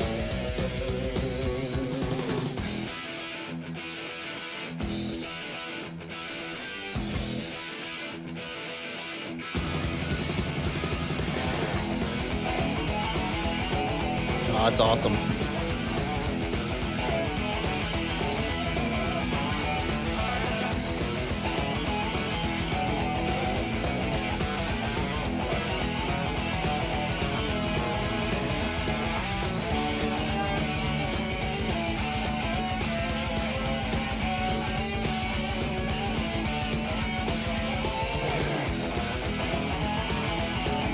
I like that he's kind of choosing this song to sort of, like, I say show off, but it's like he's showing off his composition and Yeah. the intricacy of how he's layering these guitars together. He's not doing anything like yet. That's like super showboaty. He's just like, look how awesome and intricate I can do this.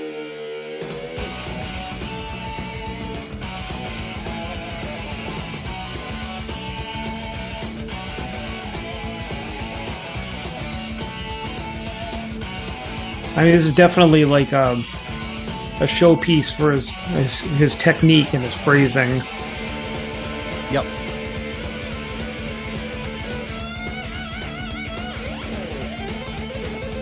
Oh, there it is.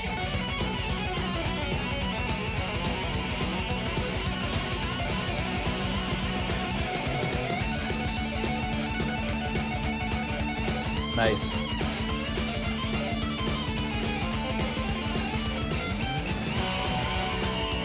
But like in this day and age, 40 plus years later, that little section you just heard would be in like the first 20 seconds of a Guitar Hero album. Right. Not in the last song.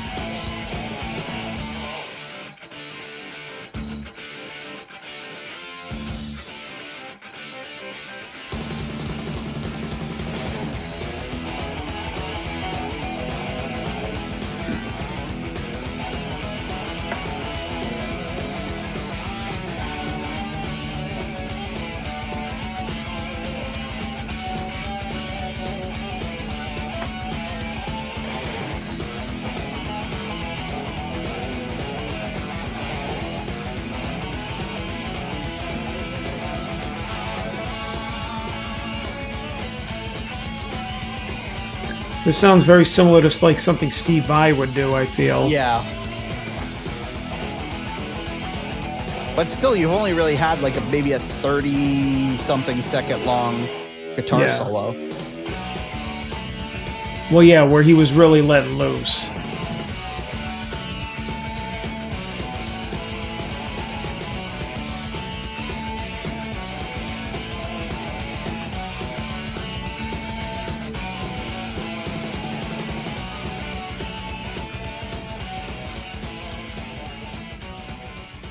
And look at that. Boom. See ya. That's gone. Like, really, I mean, what did he do? Like, maybe like a minute of like really intense like playing? I don't think maybe? it was even that. I think it was just, like a short section, you know, and most of it was just, most of it was just him.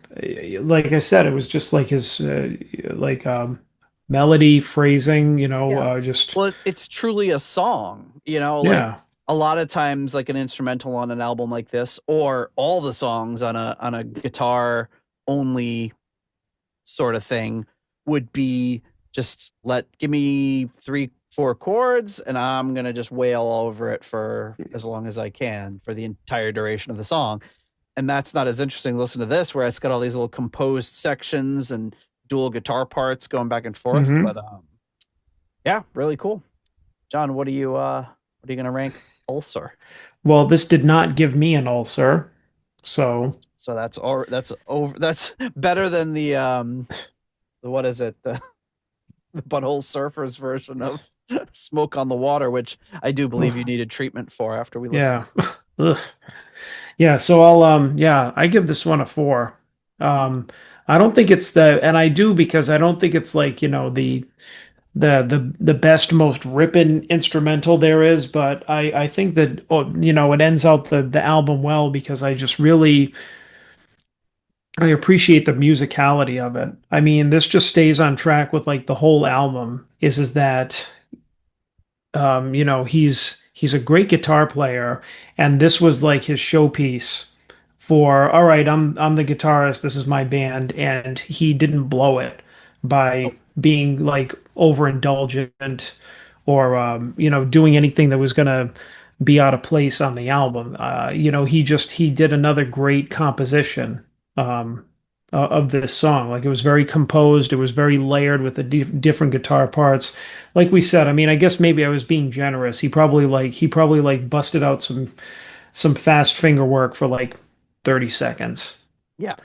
And then the rest of it was just a good, like, you know, melody, good song structure. So I think a cool way to end the album. Yep. And I will also give it a 4. It's a really Hey, good, interesting instrumental that doesn't in any way overstay its welcome. It's like 3.5 minutes long, lots of different sections, super tight playing from everybody. It's perfect showcase, a great, again, like mature, confident, restrained way to showcase your abilities and your skills rather than just dweedly-dweeing for 5 minutes or whatever, which would get super old. Mm-hmm. Yeah, because I mean, as we, people remember songs.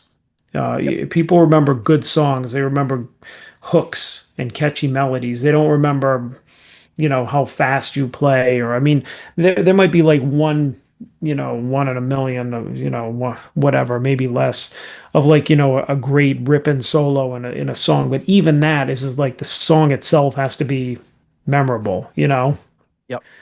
I mean, like, if Freebird was like a piece of garbage, nobody would remember that solo at the end, Yes. Like, I don't know, just the first thing that came off the top of my head. That's a good example. Just anything that's got like a, just a ripping solo in it. I mean, I love the fact that he just decided, you know what, I'm not going overboard. I'm not being self-indulgent or any of that. And it's just like, the whole album is great. This is truly like a essential listening. Absolutely. All right. Well, while John fumbles with the spreadsheet, I am going to do something else, which is to thank our foundation level patrons. Coming in at the £3 50 Deep Purple New York tier, we have Lord Longford. At the £3 Aromatic Feed tier, we have Simon Ford and Richard Brees. At the €3.50 tier, we have Weston Supermare Pilgrim. At the 293 pence tier, we have Blackmore Tights. At the $3.33 Halfway to Evil tier, we have Stephen Sharp. And at the $3 Nobody's Perfect tier, we have Peter Gardot. All that she wants is another baby. Ian DeRosier.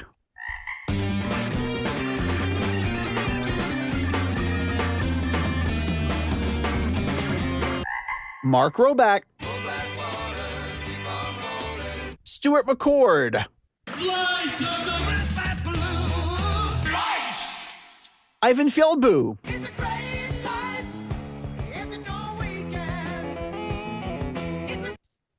Runar Simonson.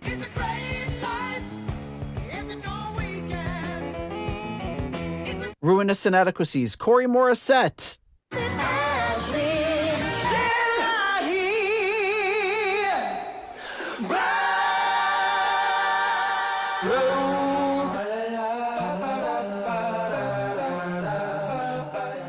Joe Dopefish Sigler. Adam Cork, Tim Wood, Steve Down to Earth Kohler, Michael, and Matt R. At the $1.71 I Want My Own tier, we have Rich, Youngwy, Shayla. At the 10 Cold Hard Danish Kroner tier, we have Karsten Lau. Cold Hard Danish Kroner. And at the $1 Made Up Name tier, we have the Rock You Into the Ground, Leaky Mausoleum, Stephen Somerville, The Concerto 1999 Fanatic, Hank the Tank, Private Eyes, Ashen Lionel, Swapper the Electric Alchemist, Andres Engstrom, ICDC, Derple Purple, David Hattem, Graham Bonnet's Disco Pants and Haircuts. I said, Graham, our audience expects you to be a bit more dirty.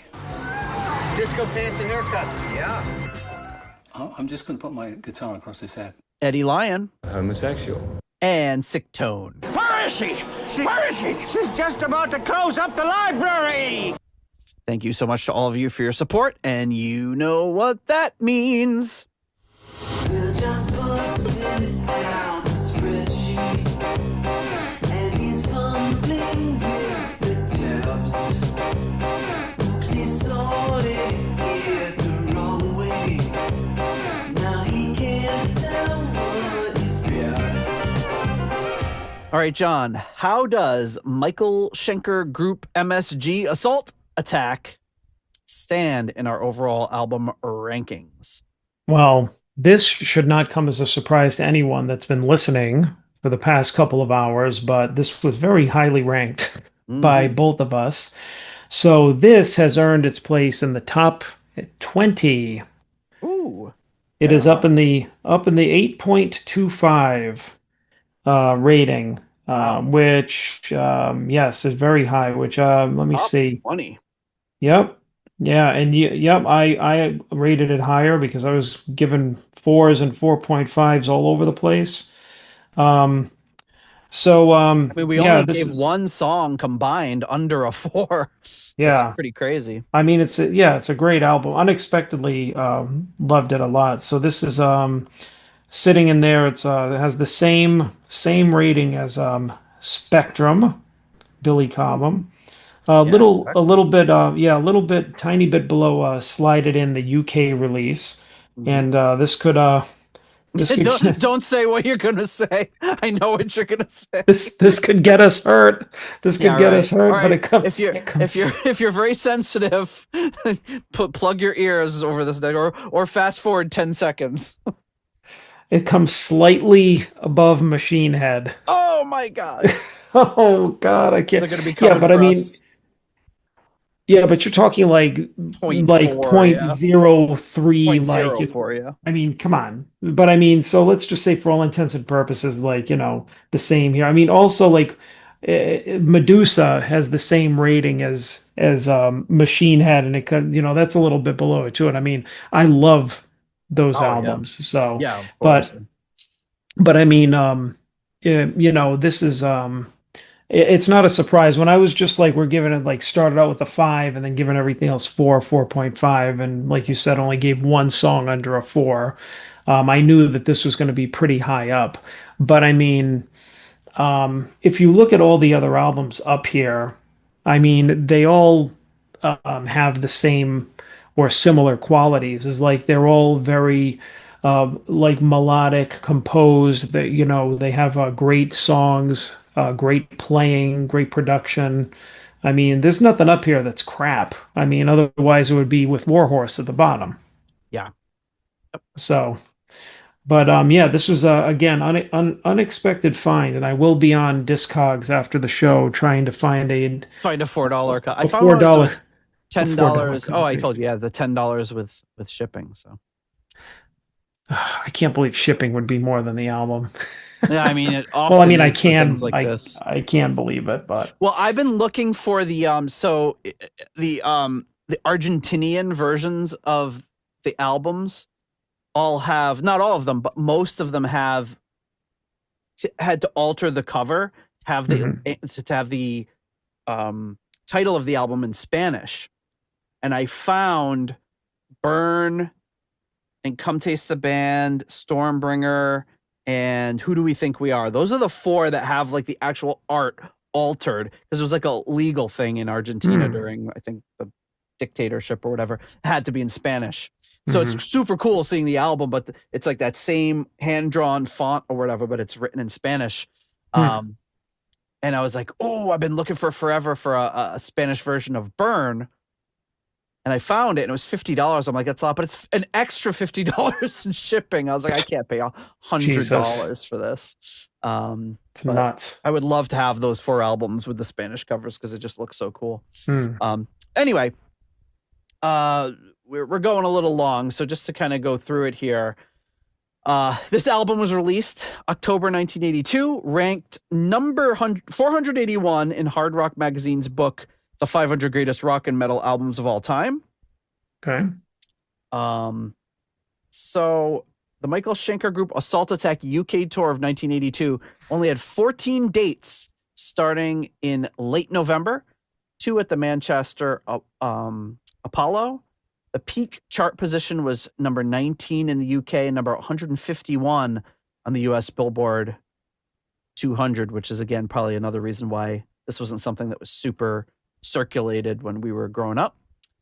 Martin Popoff ranked this album a 10 out of 10 in the Collector's Guide to Heavy Metal, so it doesn't get much better than that. As he should. Sounds gave it a 3 out of 5. Boo. Boo Sounds. All Music also gives it. It's funny. All Music gives it a 3 out of 5, but the user rating for it is a 4.5 out of 5. So clearly not in line with whoever the editor was that wrote for that magazine. Metal Hammer gives it a 6 out of 7. And then the only kind of printed review I have is this one from Kerrang by Steve Gett. It says, well, actually, I should just share it. Probably make more sense. It says, when it was first announced that Graham Bonnet was joining MSG, I must confess that I was more than a little apprehensive. For while I've always admired the former Rainbow vocalist's amazing range, I couldn't envisage him being the right match for Michael. The Schenker style of guitar playing revolves very much around feeling, and while Bonnet is capable of hitting all the notes, there's always appeared to be something missing in his delivery. Basically, he doesn't seem to sing from the heart. What? Nevertheless, it didn't seem fair to judge the situation without hearing something on vinyl. And so we come to Assault Attack. A copy of the album arrived in the Kerrang offices last week, and I've been playing it consistently ever since. But to be quite frank, I still can't work out whether I like it or not. There's plenty of bite and aggression in the music, but it's the vocal work that leaves me mystified. Do I like the singing or not? I just can't tell.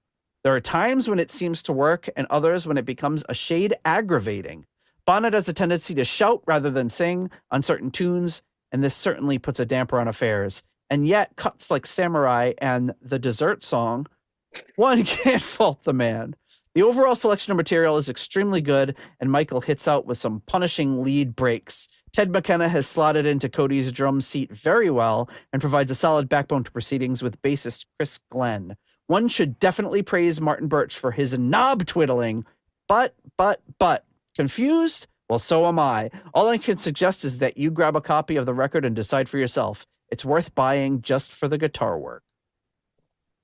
All right, what's up with this clown saying that Graham Bonnet, his singing is questionable on this? He can go jump in a lake. What is he talking about? His vocals are phenomenal on this. It's very weird to say that he doesn't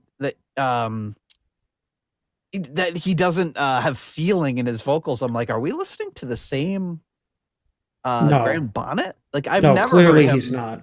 I've No. never heard him not deliver like 100%. Like, he's just, his vocals are so powerful and he just puts so much like raw emotion into it. Well, yeah, I mean that's what I'm hearing. I don't know what this dude's listening It could to. be. I mean, but- some people just, for whatever reason, like certain vocalists don't speak to them or don't gel with them the right way. So if there's no getting over it, if that's the case, which it sounds like it is with him. But. Yeah, exactly. I mean, that's fine. I mean, if he can, go his whole life being wrong, then I mean, that's fine. That's his prerogative. Yeah, exactly. So it's cool.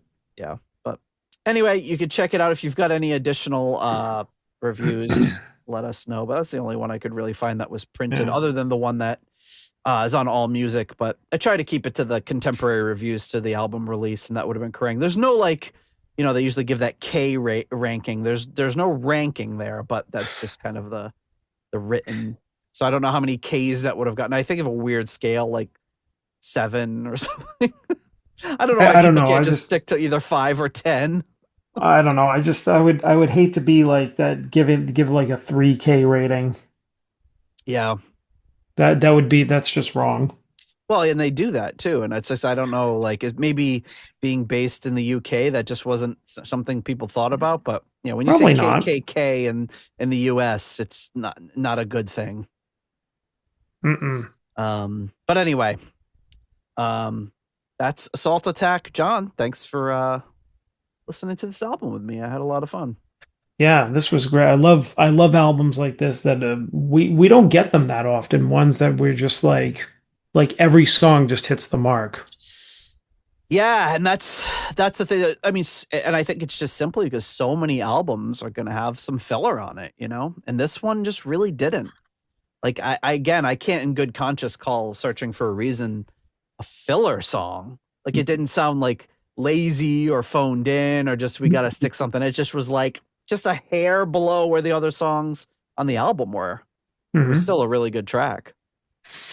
Yeah, and I mean, I like the fact too that we have an album up here, and like the the top 20-ish that is like not an album that is kind of shaded over by our bias from loving it from when we were kids and stuff. Because I mean, if you look at a lot of the albums on the top, of course, some will and have argued that that's why they're there, which, I mean, you can't deny that. But I mean, it's nice to also have a mix of albums like, that we've just recently heard them and they get up that high too, because, our adult selves not having ever heard these songs can rate them as high as those other ones.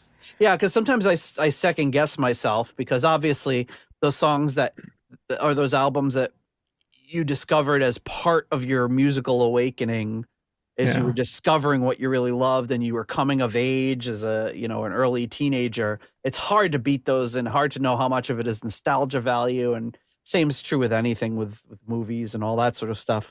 Right. It's hard to say, like, how would you view a movie that, Indiana Jones or Star Wars if you saw it for the first time now? Just impossible to say. And the same thing with albums. But yeah, when you take an album from that same time period that you discovered in your late 40s, it's you can fairly say there's no nostalgia. It's like, I remember listening to that in 2023. I mean, I think there's the days. I think there's a certain type of nostalgia, but it's different, right? Because we can look at like, it's produced by Martin Birch, who's produced, a lot of our favorite albums. We've seen his name all over things for years, or, these other guys like Graham Bonnet, who's been in Rainbow, and we've seen that album cover for God knows how long, or maybe you've heard Since You've Been Gone for God knows how long, or it's tied to a time of music or a group of musicians like the Deep Purple family that we've all known about. So I think there's some level of nostalgia that comes in for like the era and this style of music. But I think that, not having listened to it 1,000 times and knowing the album inside and out, and like you said, discovering it years and years ago, I think that, is cool to have, an album like that, up in the high ranks. Agreed. I'm very happy to see it. Yeah. Mm-hmm. And I will be happy to see you next week when we dive into another topic. Aw. What's it? You'll be happy to see me? I will be. But what's the topic going to be? Who knows? We'll see you next week.